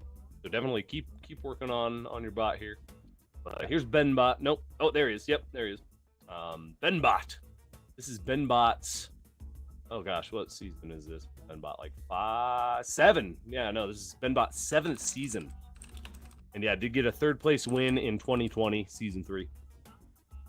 Oh, definitely some potential. Yeah, we've seen Benbot almost be that dark horse, be that kind of that dark horse run where you don't expect Benbot to win, or oh, Benbot's going up against this really strong bot and ends up getting into like the top 4 or top 8 even a lot of the time. So I have no doubt. I'm thinking Benbot's going to take this just out of experience alone, but we'll see.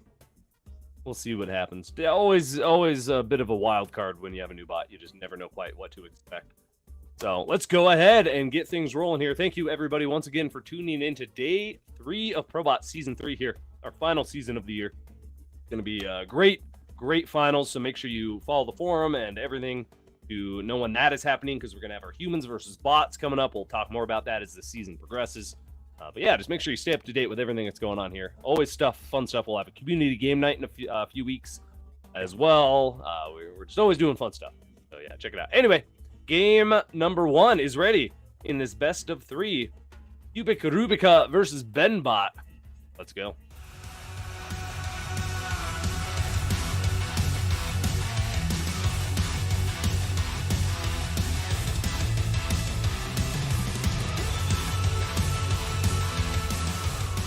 Even in Discord, do keep sleep.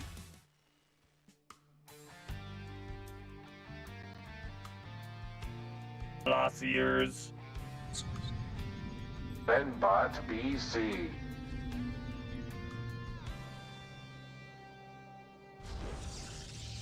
Yeah. Darkness is Cubic Rubica. all right. What map is this? Waterfall? Yes. Blurry there, but that's all right. I can see what's going on enough. Just words are hard to read. Fine. All right, Cubic Rubica's in the top right.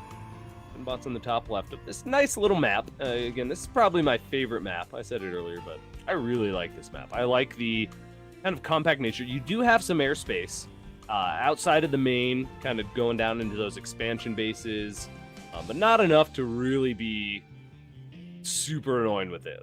You know, you can't just hide stuff. Like Benbot has a great time when there's a lot of space behind the main, because he can teleport his battle cruisers back there, get a lot of harassment done. We see him teleport and then pull back once he starts taking some damage. So the more room he has to pull back has always favored him, because sometimes the other bot just won't chase his battle cruisers in that dead air. So in this time, though, there's not as much wiggle room. So we'll see how that plays out. If we even get to battle cruisers, we'll see if it even gets to that stage in the game here. Benbot's a little bit more conservative with his battle cruiser play these days, it feels like. Not rushing to them, just kind of working them in a little bit later once he gets up to that proper economy to support the battle cruisers. So they're a lot more functional in that sense, I'd say. Yeah, this is looking good. Shaping up nicely here. Nice macro game on our hands, Ender Sword. We got more bases. Exactly. I think it does. Yeah, it does work out. Obviously, that we're not getting the forward bunker. Good placement on this backwards one, or on his base. I think when he gets a nice little rut like that, where like the bunker lines up, that the tanks can sit behind it in a nice little pocket, that works really well. Yeah. Well, Benbot's really good at just detecting, just finding the cheeses that are coming his way, and even does a bunker rush to slow down enemy expansions sometimes. So Benbot's bunker play is definitely some of the best out of all our turns. Like he's just always seems to get it into a really good spot, a really good defensive position. So yeah, no, I think he's going to be safe against any early aggression that might have been coming out. But now Cubic Rubica's just sitting back, getting that Twilight. Probably going to get Blink, right? I saw a Stalker. Actually, an Adept coming out too. Could see Glaives. Yeah, it could be Glaives. Could be Glaives. a Glaive attack. Yeah, we don't really know as much what to expect, obviously, out of newer bots. And getting the Robo Facilite on there as well. And he's a battle cruiser compared to him. I always forget. Pretty big. There's that chart that someone made that shows like everything. Yeah, the StarCraft to scale. Yeah. So big. A battle cruiser, most League measurements would have put the battle cruiser as over 9 kilometers, 5.6 miles in length. Yeah. That's pretty big. That's bigger than shit. Bigger than the I don't know why I had that Super thought. Star Destroyer. Yeah, no, that's 5 miles of ship. That's insane. It would take you how long? Because it takes what, 40 minutes to an hour to walk a mile, right? Yeah. Like it would take you 5 hours just to walk down that damn ship. About 20 minutes. Yeah, 20 minutes. Walk. Okay, about 20 minutes. Well, I walk a slow mile. Still, a couple hours to walk down a ship, like that's insane. That is such a big ship. It's a floating city at that point. It is. Anyway, sorry, I got a little sidetracked there, thinking about big ships. I like big ships. All right, Tanks is out in a great defensive position. Benbot's a little bit slow on this base compared to Cubic Rubica's expansion, but there's no sign of Cubic Rubica getting a third just yet. So I think it's going to work out okay as long as Cubic Rubica doesn't keep going super macro. Then Benbot's going to be in a really good spot because he's already got his defense up. Oh, there's third base now. And that, as I say that, no, it's going to be really good for Cubic Rubica. That's hard to say over and over. To take advantage of Benbot's passivity, essentially. He's being very defensive. He's just kind of really slow on that expansion, it feels like. It's still not even done. And Cubic Rubica's already getting their third. We're just going to call him Cubic. Okay? Can we just call him K? Makes sense to me. KR? Yeah, let's call him KR. Yeah, KR. KR for short. That's easy to say. I can't keep saying Cubic Rubica. I feel like my tongue's going to fall off. All right, here we go. Stalker gets annihilated. Adepts coming in after. They might attempt to shade. No, they're just going to get obliterated too. Gonna go. I'm going to go with K6R6. K6R6. That's like a droid name. Makes it sound droidish. Very droidy. I like that. Yeah, K6R6. All right, K6R. Yeah. Nah, I like K6R6. Yeah. It's hard to say. Say that 5. K6R6. K6R6. K6R6. Anyway, we're getting real distracted here. All right, Immortals are out. 2 Stargates. Ooh, okay. So, yeah, this is what I was talking about. We saw this in week last week. in the Wasn't it first last week. First week, Yeah. whatever week we saw. Well, whatever week is in, second week. No, it was But last week. His Yeah. first game. Yeah, his first game. His first game. Yeah, where I kind of said, like, this is, it's cool, it's extreme, but it's expensive. So It's expensive, it's and really it's hard weak to make. Yeah, to harass.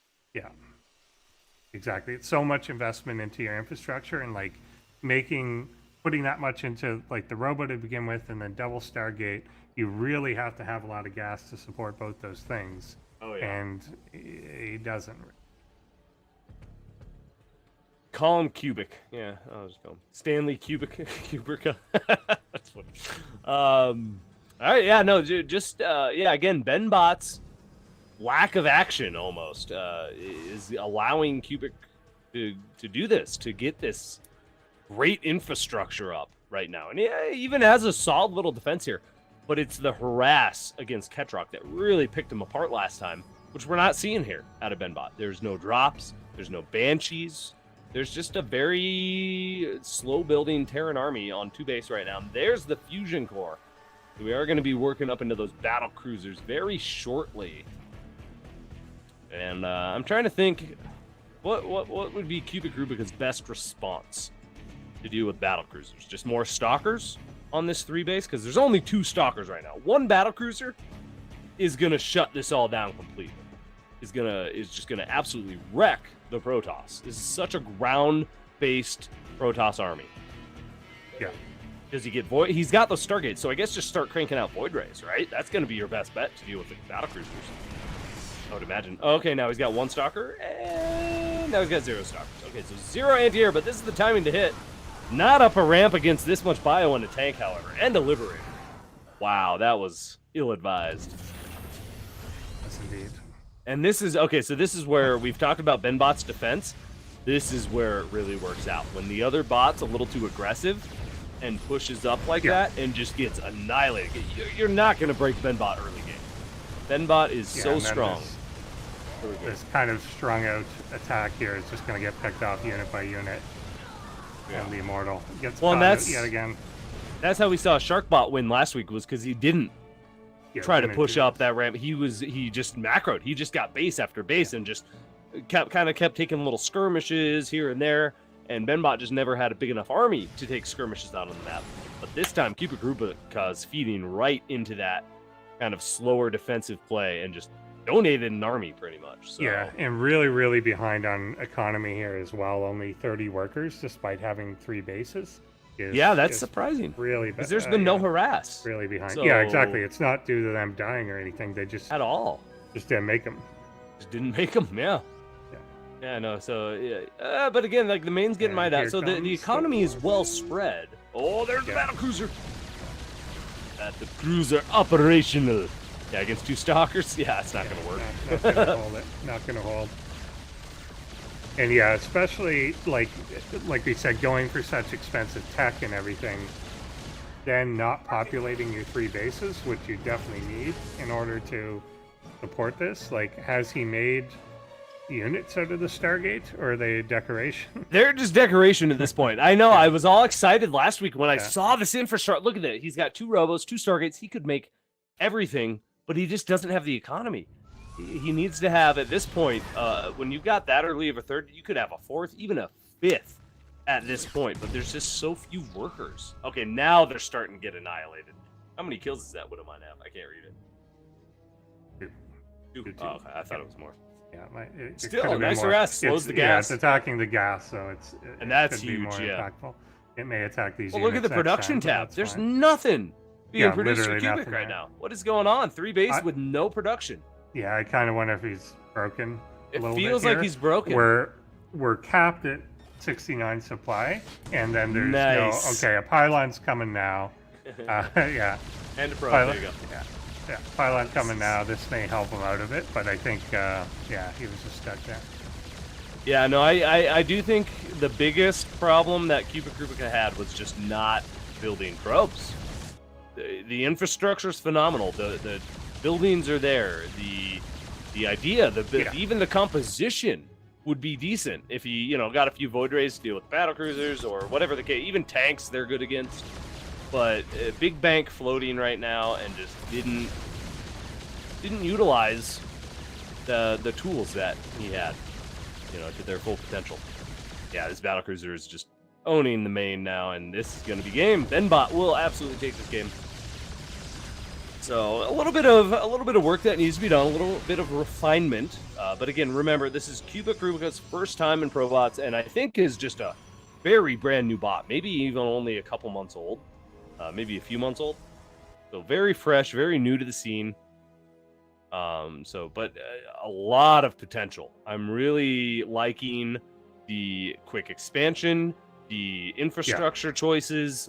There's a lot of potential in Cubic I think Rubica it's right now. balance. It's balancing out that economy to say like, what can I afford, and can I like choose a path? Yeah, that's the other problem. It didn't. It didn't quite choose a path. Like it's like, oh, I'll get all these buildings in case I need them, but then didn't use them properly. Didn't get voids. Now there's Phoenix coming out. But that's a good point. Just choose a path. Pick a lane, right? Yeah, yeah, exactly. And the Phoenix are interesting against the battle cruisers as well.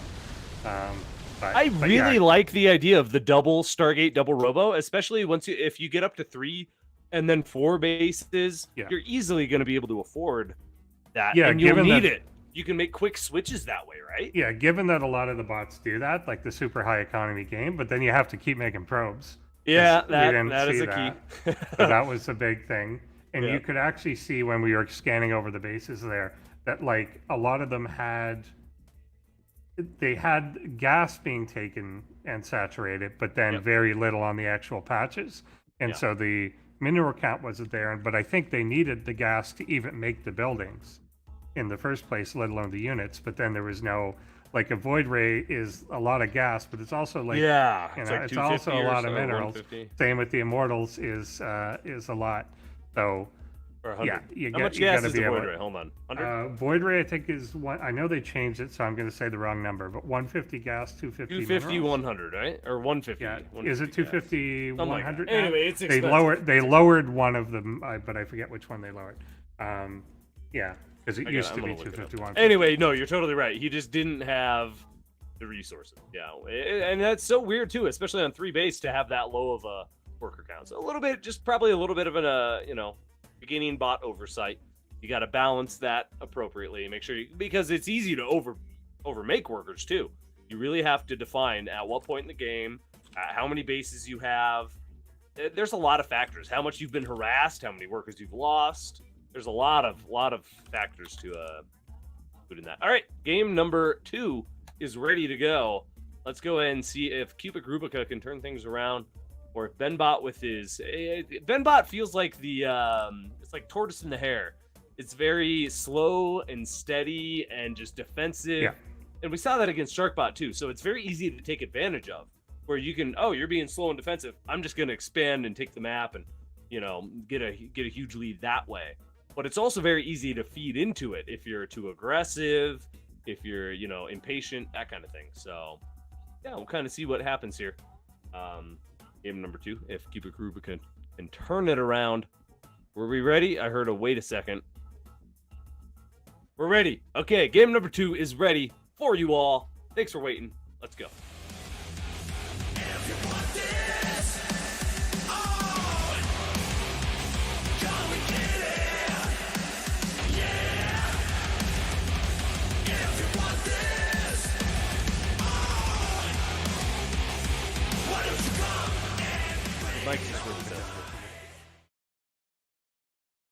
Okay.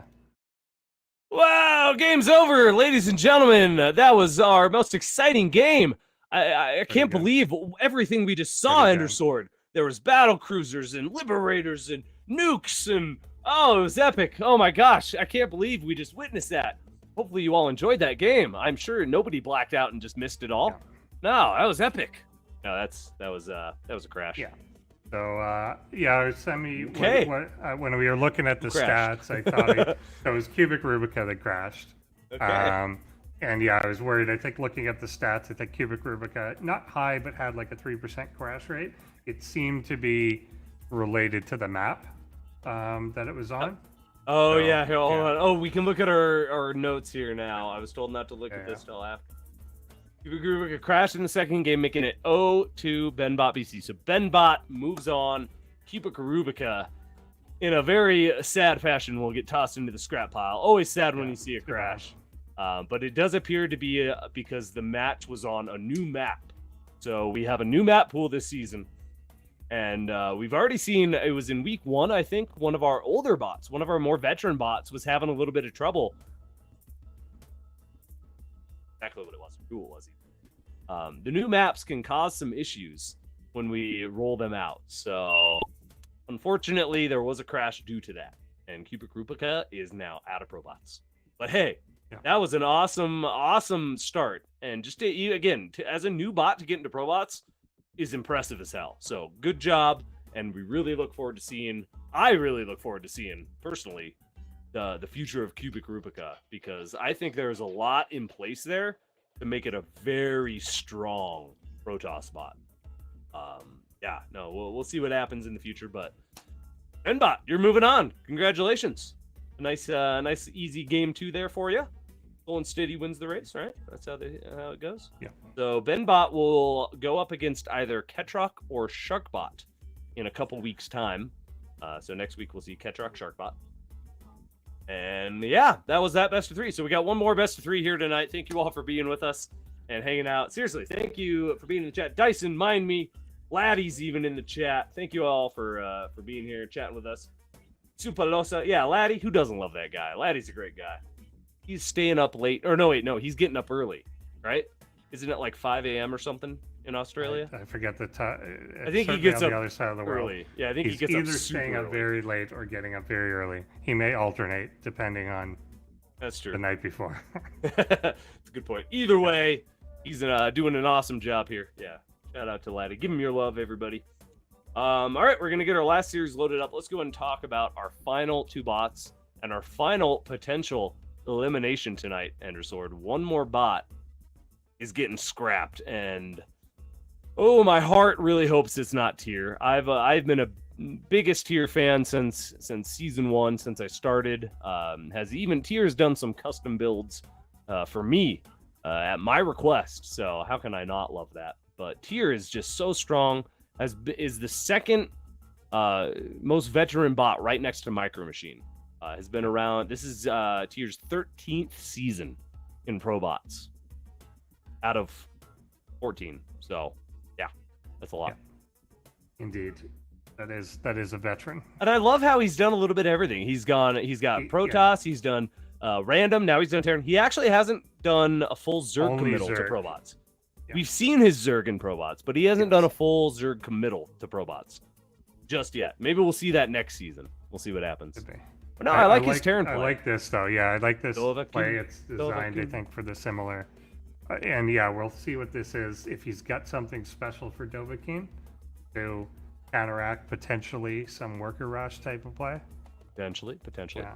Dovahkiin, one of our, I think are there 2 bots in Go or 1 bot in Go? Wait, there's 2 bots in Go, right? I feel there's 2. Yeah. I think there's 2. Who's the other bot in Go? Is it negative? No, it's not negative. That I don't know now.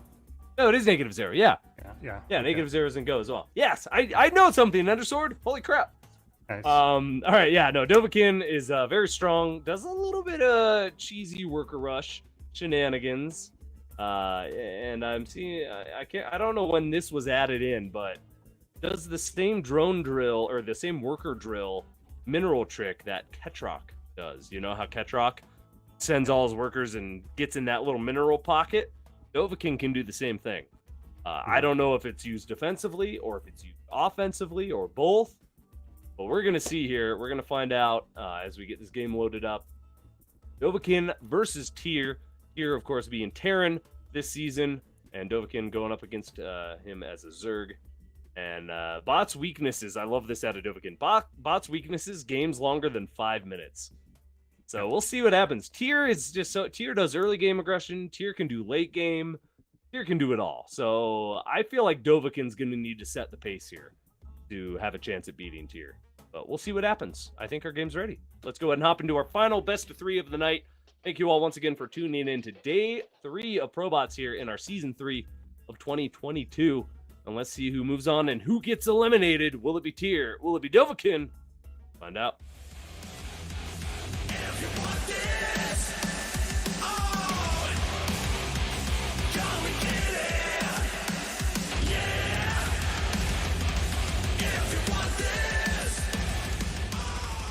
it's like both. It's like Dovahkiin, Dovahkiin, Dovahkiin.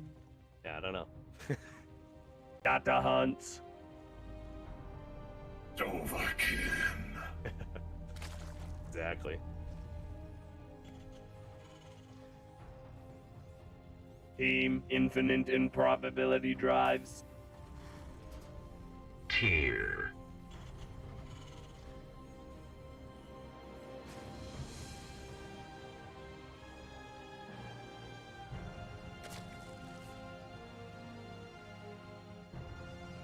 All right.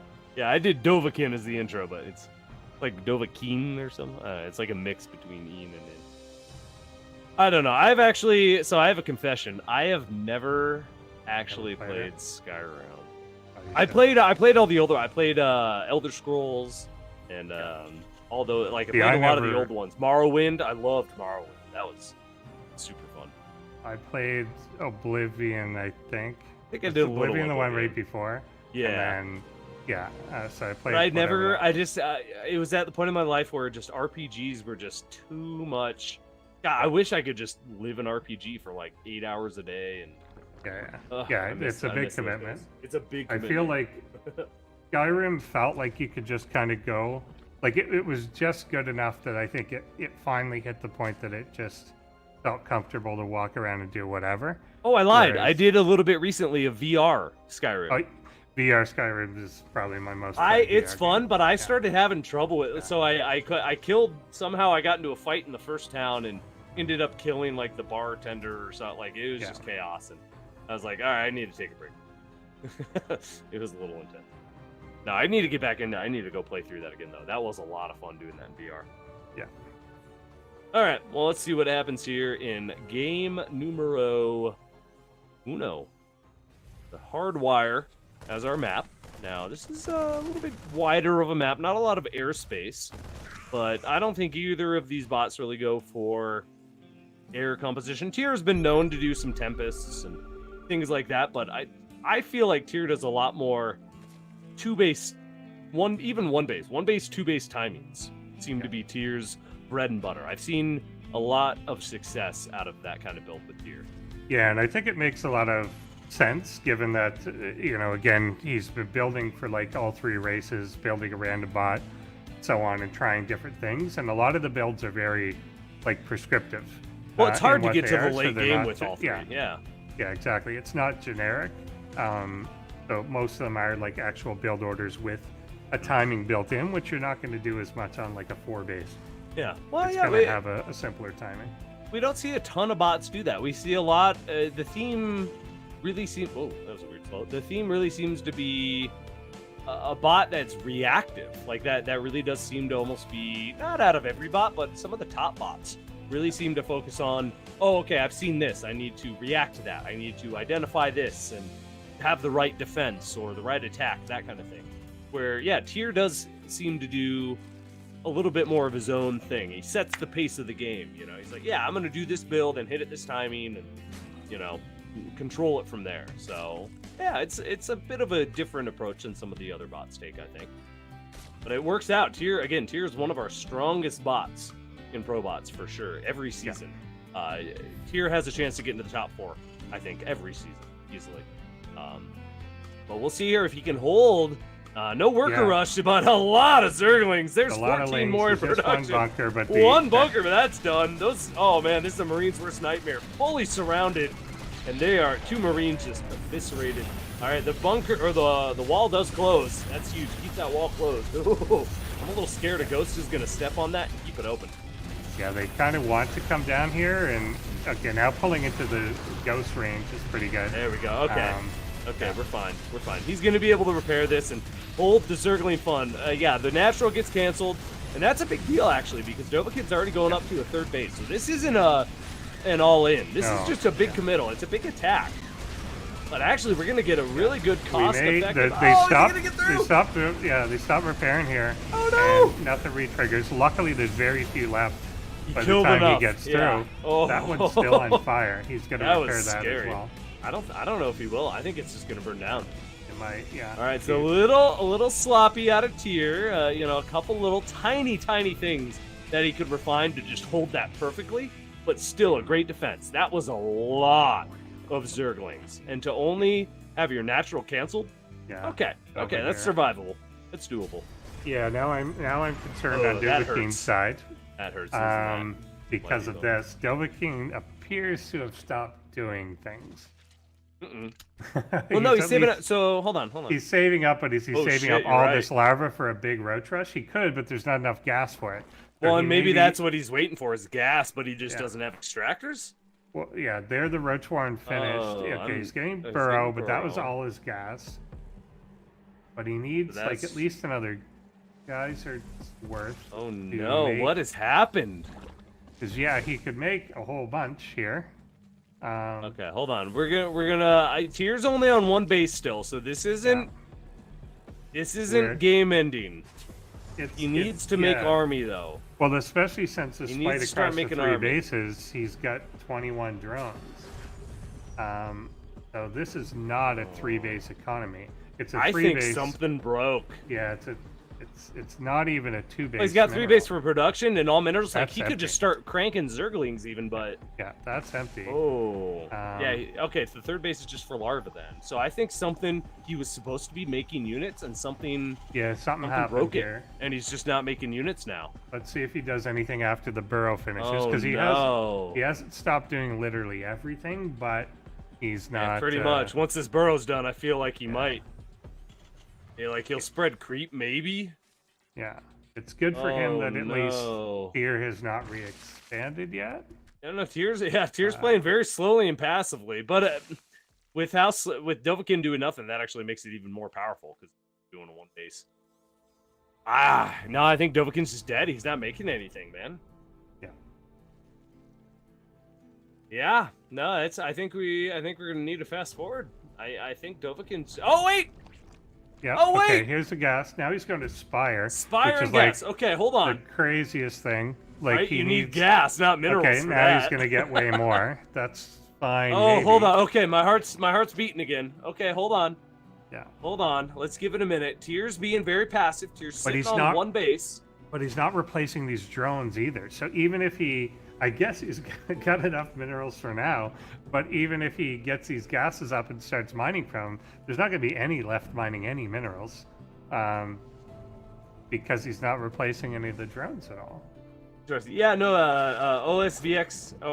OZFX in chat saying, I think he just kind of had enough success or something with the link flood. He's like, I don't need anything else. Yeah, maybe it's something as simple as that. Like, it just misread how effective that initial attack was. Because he did get the natural, he did damage. He slowed stuff down. So maybe it just really misinterpreted the situation and was like, oh, I won the game. Haha. But then, then it kind of makes sense to either continue with the flood or yeah, or something. Like something. Yeah. Because like I would buy that he didn't transition, but he didn't do anything. So Well, he's got a great mineral bank, so he could take a lot of bases and get So a he lot got of two Zerglings muted- and 2 mutas coming, but like I said, like Dude. there's only so much gas. Okay, now he's like somehow kicked it in again. Dovahkiin is so lucky that Tier didn't just push across the map and win. Yeah. Tier He's decided acting- to instead do a macro game and play fair. Tier is such a gentleman. Yeah. He's I like, feel all right, like no he- rush 20. Let's do I a feel let's like do he took a nice nap or macro. something. Yeah. He took a nap Oh and now he's man, resuming. yeah. Like, all right, I held the first rush. Let's all right. So we're gonna end up getting. I told you we were gonna end up getting into the late game scenarios. I didn't think it was gonna be like this. Yeah. But we're getting there, Andersword. We're gonna get our late game here. 4 bases, 5 bases now on the way for Dovahkiin. Okay. We just had a little heart stop moment. I had to get the brain reworking. Muta's even coming out, which again, kind of your point. There's just no gas, so interesting choice. And to even just sit there and die, that was weird. Okay, at least he's not committing super heavily. Well, I mean, he can't because he doesn't have gas. Oh man, I'm so glad he spent that mineral bank and just got tons of bases. So if Tier's too passive, this is actually going to really favor Dovahkiin. Now that he's got 6 bases up. I'm a little bit scared for Tier, actually. Yeah, I mean, if he's kicked in heavily enough here and gets on a roll again, like they're still at even supply.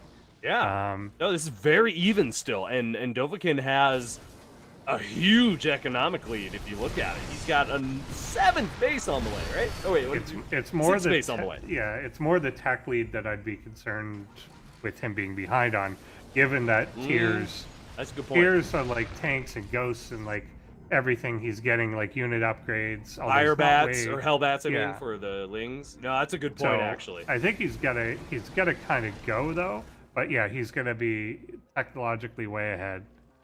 Well, he's playing as if he's up against Eris or somebody. You know, he's playing very defensively, as if he's going to be attacked a ton. Which, you know, that's a great way to play against Zerg. You want to be defensive, and you don't want to go for a base trade against the Zerg a lot of the time. So he's playing this right. Tyr's playing this okay. I don't hate how he's playing it, but he definitely had some opportunities to go in there and get some damage done. Now it's going to be a little bit harder. Now that Dovahkiin's on 6 bases, there's going to be a lot of production. Now that Dovahkiin's finally figured out what he's doing, yeah, we're gonna see a big flood of Zerg units here very shortly, I feel. Yeah, these are pretty good Liberator positionings. I often talk about how people don't do this well, and these are quite good by here, like just kind of harassing in main routes here. And the roaches don't really seem to know what's going on. Yeah, no, I'm actually really not liking these engagements. Dovahkiin's just kind of like poking and scouting, but he's just losing units. Yeah. Oh, wow, what a spot for the Liberator. A shooting gallery here. That would actually be a really fun shooting gallery. Liberator shooting roaches. Yeah. You just get to sit up in your little turret, safe from the roaches. Okay, if you do make it by, but now they've got a bunker to contest with. So Tyr's fine. Tyr's going to hold any kind of little trickle, any kind of harass. Dovahkiin needs to sit back, group up, and do a big attack. That is what Dovahkiin needs to do. He's fallen behind again. I don't know how. He's got 6 bases. Yeah, he's just kind of donating it. He's just donating units. I don't know what he's just making roaches, because you don't want to be at 12 minutes and still making 14 roaches at a time. Well, and streaming them in single file to a Liberator on top of that, right? Yeah, like that could be part of a Remax with other higher tech units, but he's not really doing that. And then these still like 1 or 2 mutas trickling in are not obviously an effective. Yeah, that's a good word for it. That is a hero raider. That Liberator. How many kills does that Liberator have now? Like 20? Yeah. I don't even know which one it was now. I think it's that one closer up now. I think it moved. Anyway, little roach skirmish here. Tyr's gonna hold it just fine. As well. Yeah, no, the Raven's a great choice, especially since the roaches are burrowing. They're attempting to burrow to heal, so the Ravens are just gonna shut down that mechanic completely. No advantage there for Dovahkiin. I guess Dovahkiin's gaining some ground here, but against turrets, it's like big whoop, you know. You're just wasting health. Not a big defense here. Actually, somehow this force manages to get through, and they will take down the bunker, maybe. Maybe not. No, repairs coming in. Never mind. Cleaned up quickly. Tyr's fine. Tyr's playing a solid defense. He's really got a nice block on this little position between his 3rd and his, like, 4th, 5th, whatever that is. This is kind of a good spot. Yeah, it's really hard for the Zerg. They can't get a surround here. The Zerg can't. Anytime the Zerg's trying to go up, they're just going single file into this massive kill defensive position basically. here. Yeah. Okay, now Dovahkiin has taken the supply lead. I think that's just because of his economy. But here we go. Ravage a roach push. 14 roaches on the way. Here a little bit out of position. Now the bunker will maybe. Does he? If it doesn't fall. Oh my God! It doesn't go down. He had like 1 health. Oh, yeah, Dovahkiin's just donating too much. I am not liking this. The resources lost have to be heavily in Tyr's favor, right? I would imagine, like 3-1. At least, yeah, that's exactly what I was thinking, 3-1. With 2-2 on the way, 2-2 upgrades for the bio, more ghosts getting cranked out. Oh, ghosts get picked off. Come on, nukes, make nukes Tyr. You've got the ghosts. Yeah, no, these attacks, Dovahkiin's just donating left and right. Yeah, can we get a peek at the resources lost if we can there? And yeah, almost exactly. Well, almost 3-1 on minerals, and then on gas it's 10-1. Jesus. Yeah. Wow, that is not good. Dovahkiin is just trying to throw the game here, unfortunately. Did overcome that initial bug, which is huge, but ooh, a little sloppy here. That is not looking good. Yeah, I think if this continues, Tyr's just going to be able to keep holding and win. Yeah, and we'll see now Tears hitting the max out, and will that trigger a big push out? Because he hasn't really moved on it yet, but I think once he gets max, will he's now gotta pull the lane. he's gotta move out. Yeah. Oh man, are the ghosts using snipe at all? I haven't seen them use snipe. I hear the sound Do you effect. hear it? Oh, okay. I don't Yeah. have the sounds up. Yeah. So, Oh, yeah, I do you have hear that. the little pew pew more than their I don't hear any normal sounds, shot. so I'll trust your judgment on it. How come my sounds always? I struggle with sound. I don't know what my sounds problem is. Oh, it's weird. Anyway, Hellbats So, yeah, push lead the Tears are in charge. now. They've This got is a healing. case. Yeah, this is a case where you can go right down the middle. Yeah, I was gonna no- say, yeah. there's no Now you problem. can attack the natural. Yeah. Now you're good to just go straight down and gut the Zerg. Yeah. And yeah, this is gonna be Tier's win. Tier looking solid, playing very defensively and slow, but that worked out this time because Dovahkiin was just sloppy with his attacks, way too aggressive, just didn't have any kind of cohesion with those roaches, with those ravagers, was just kind of, just trying to poke a hole and didn't work out. So Tier will take game number 1 here. Oh, see you, Mind Me. Thanks for sticking by here. See you next time. Maybe see you tomorrow for PostBots. Mind Me does come hang out every now and then. PostBots. Indeed he does. Yeah, come check us out. We're gonna look at all the man. There's a lot to look at in these games tomorrow. There is. There's a lot of like, why did a bot do this week? Yeah, there's or a even, lot of like, that. Yeah, like this game. In Why did particular, like, Dovahkiin break? Why did yeah. Dovahkiin take a nap? Yeah, why did? Why did Tier take a nap? Tier kind of just sat back on one base for a long, long time there. You know, but in the end, it works out. Tier will take the win. So good job. Dovahkiin down 1 game, so we're not done yet. Nope. Stay where you are. Nobody move. We've got at least 1 more game to decide if Dovahkiin can come back or if Tier will move on.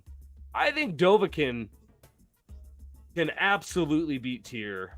We got to go look at those games tomorrow night when we do plus spots. What broke Dovahkiin? Was it the Ling Rod? I do think that comment earlier was right. Just a misevaluation of the situation with the Zerglings doing damage and thinking, oh, I won the game. You know, I do think there was a bit of that involved where Dovahkiin just thought he was ahead and like, okay, yeah, whatever, and just kind of slacked off and, you know, sat back and whatever. I don't know. Yeah, no, there's a lot to unpack with that game. That was interesting. We'll see what happens. I think we've got game number 2 just about ready. Do you have any thoughts on that game? Any more thoughts? I mean, overall, not just I kind of want to know what happened. But yeah, other than that, I mean, I'm really liking this whole ghost. I strategy. love It's the just ghost working. strategy out of Tier. We saw it last time, and I'm really hoping. So we will get updates next week. Will be our first updates for these bots. I'm really hoping Tier updates nukes into his build. I'm that looking would at be fun. you, Team Infinite Improbability Drive.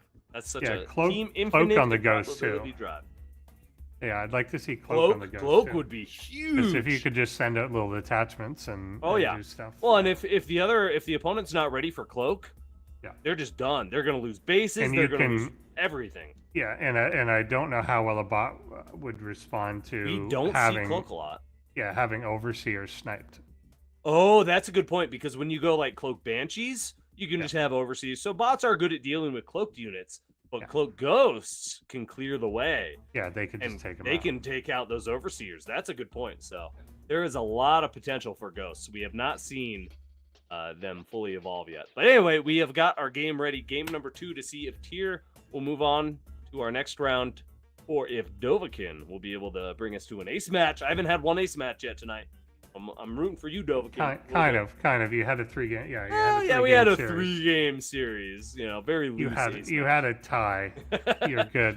I had a tie. I guess we'll you count had that. the Black Swan event. That's true. All right, that's a good point. That does kind of satisfy my itch there. So, all right, let's see what happens in game 2. Tier versus Dovahkiin. Let's go.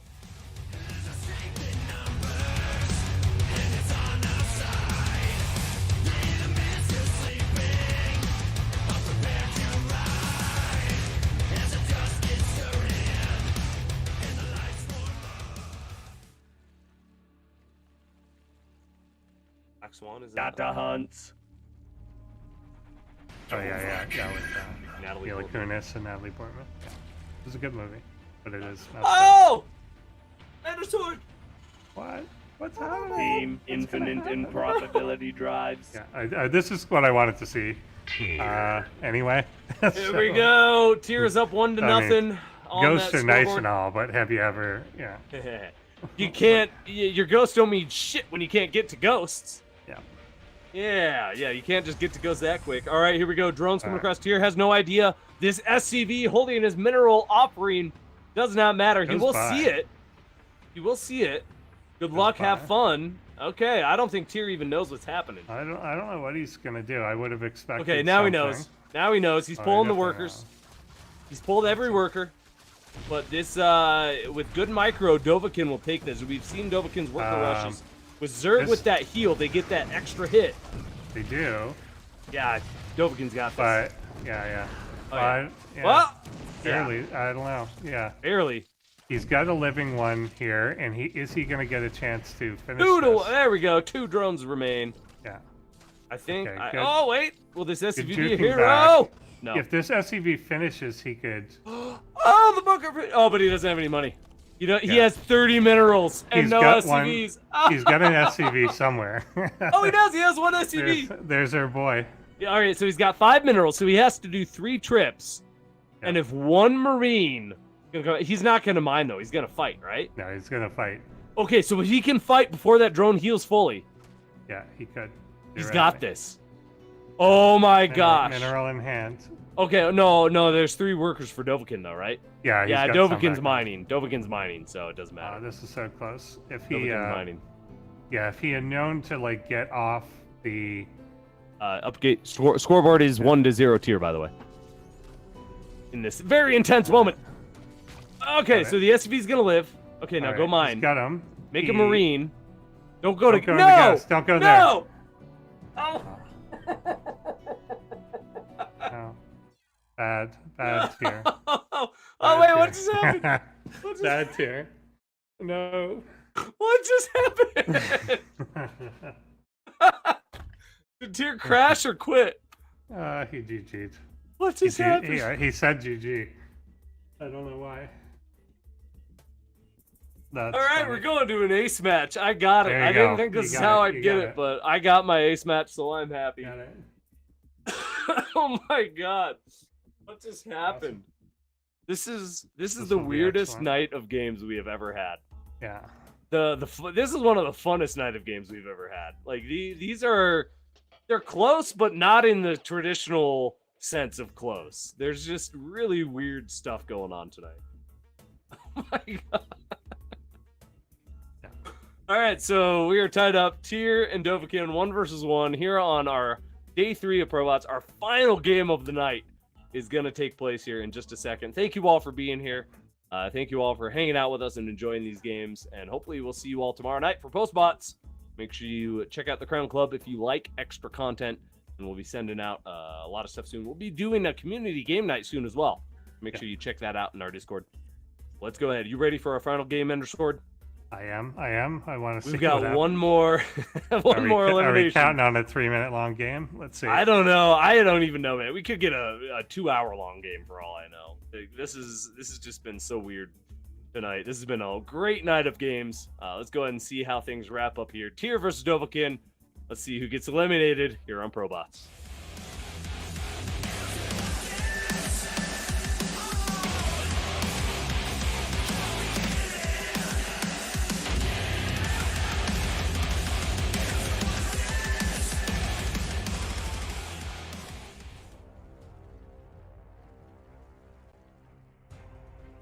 Yata Hunt.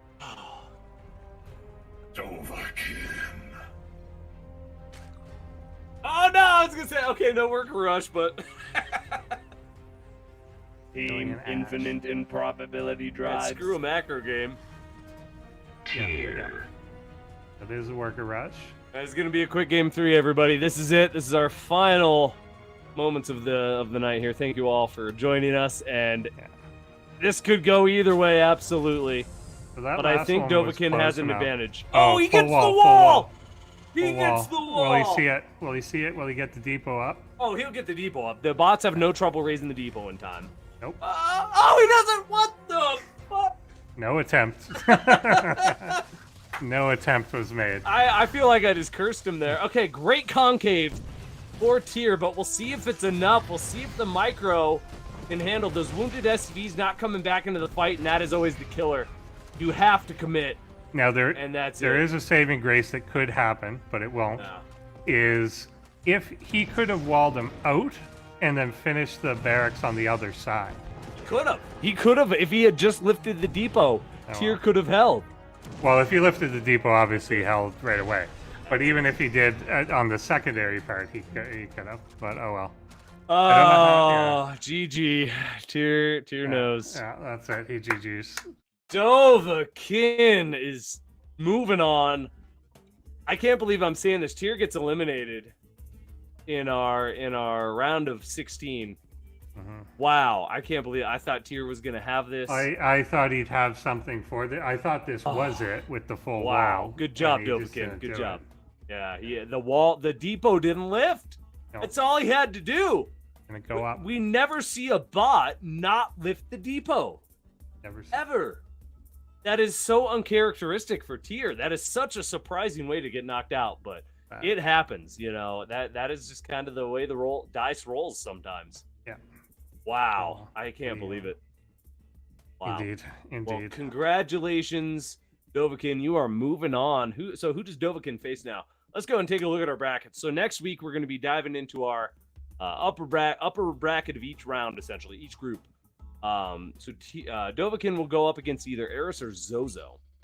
But here's our group A. So we're going to start things off. This will be next week games. Wow, I am just speechless that Tier went out like that. Tier is even known for worker rushing. Like, Tier's no slouch when it comes to worker rushes. He knows what to do. So that is so surprising. I'm just flabbergasted there. Yeah, quite true. Wow. Quite true, yeah. I'm surprised that there wasn't a built-in thing, but anyway, I'm just so surprised that Depot didn't raise. That is, wow. Anyway, Micro Machine versus Connie and Anna will start things off next week. Oh, no, I'm sorry. No, this will be the first. -0 versus Spud will start things off. Yeah. There we go. Sorry, I got a little distracted there. I'm just, my brain is just like, yes, still in that game. Just, wow. Micro Machine and Connie and Anna going up against each other. I think Micro Machine obviously has a great chance. Connie and Anna has shown some really good play, though, and has really grown. A very new bot as well. I think this is Connie and Anna's third season. Yeah, third season for Connie and Anna. So, yeah, we'll see. Micro Machine's probably going to move on, though. It's Micro Machine. Group C here. Now, this one, I think this is going to be our closest match next week. Hedrock versus Sharkbot, right? Yeah, I think so too. I don't know what that. There's some that, again, I don't really know how it's going to play out, and that's one of the least predictable ones. Ketrock is super stalwart and just can hold a lot of attacks, very defensive, but also very cheesy. Sharkbot is just scrappy. Sharkbot can do a lot of different things. Can macro, can do cheeses. Yeah, and with Ketrock working in his cheeses recently, yeah, this is going to be a bit of a wild card group next week, Group C. And then Group D, Eris versus Zozo. I think Eris, the obvious favorite here is just Eris is just so strong. Zozo, a new bot, did manage to 2-0 Dovahkiin, though. So, yeah, we'll see what Zozo can bring. Again, we will have updates for all of these bots potentially if the author so chooses to update. Then we'll potentially see some new stuff next week. I like this comment in chat if this is true. On the last game, so apparently when Tier put the SCV into the gas, it disappears for a second. So he thought, oh no! So he thought at that moment he had no units, and then therefore GG'd. Oh, that would That is be interesting if true. Unique. Man, we have had the most unique set of games tonight. We really saw a lot of really outlier cases, just really unique things that you might not see. It feels like the last week or so in general for StarCraft, there's been a lot of that. Did you see that one thing? It was on Wardy's stream, the disruptor that died. It got like picked up in the warp prism, but then died after it got picked up. I didn't see that. Because I gotta the look queen Yeah, go check. It's some clip on Wordy Stream. The queen like did the attack animation or something because it has 2 attacks. The warp prism got lifted, but then died after it went to the prism because the attack was already committed or something. Yeah, it was a really weird situation. There's been some weird stuff in StarCraft this last week. Yeah, usually really Fear Dragon finds it all, but yeah, no, it's I mean it's just been coming to us for free in the last week. Getting some great content here. So, wow, great game. Great night of games tonight. Thank you all for being here. Seriously, this has been a lot of fun. Big shout out to all of the authors, especially the ones that got eliminated. You gave us some great games tonight. Yeah. I'm really hoping to see your bots in future seasons of ProBots. We do see a lot of these bots return, so I have no doubt. Indeed, I want to see more of the tier Ghost. I want to see Tier's Ghost. So I hope he chooses Terran again next season as well. Next season, throw in nukes and you'll win. Easy. But no, seriously, great games tonight. Some really good stuff out of our new bots. It's a little sad to see some of the new bots go. Cupid Krupica getting eliminated. But yeah, no, we'll see. We still got one new bot, Zozo, still in the competition. And what was our other new bot? The other one was Xena. Xena, and that's right, Xena getting eliminated here. But great stuff. Seriously, tomorrow night, make sure you join us if you are in the Crown Club. We're going to be doing at the same time here in the Discord our post bots, and we're going to take a look at these games. There was a lot to unpack tonight, so we're going to have a lot of stuff to talk about tomorrow. Make sure you come join us, hang out with us, and very soon in the next, I think December was when Drex said, December 1st or 2nd, maybe the 3rd, something like that. Very early December, we're going to be doing a community game night of some sort. So come check it out. Maybe we'll do Jackbot games or trivia games, something like that. Something very fun. Yeah. Trivia? What did I say? Trivia? I'm sorry. You say trivia. I'm drinking a little beer, so I'm slurring my words. It's fine. I'm snowed in, so I'm hanging out and drinking tonight. It's cold where I'm at. Anyway, Ender Sword. I will see you tomorrow night.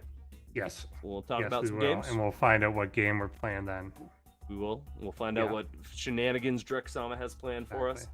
Yeah, big shout out. Production crew, Drexama, Laddie, Kaiser, doing a great job. You guys are running a good show here. Make sure you all send them your love and come hang out with us in the Discord. We'll be around tomorrow night and a lot. We're doing poker nights as well in the AI Arena Discord. Come check it out. This is where all these bots come from.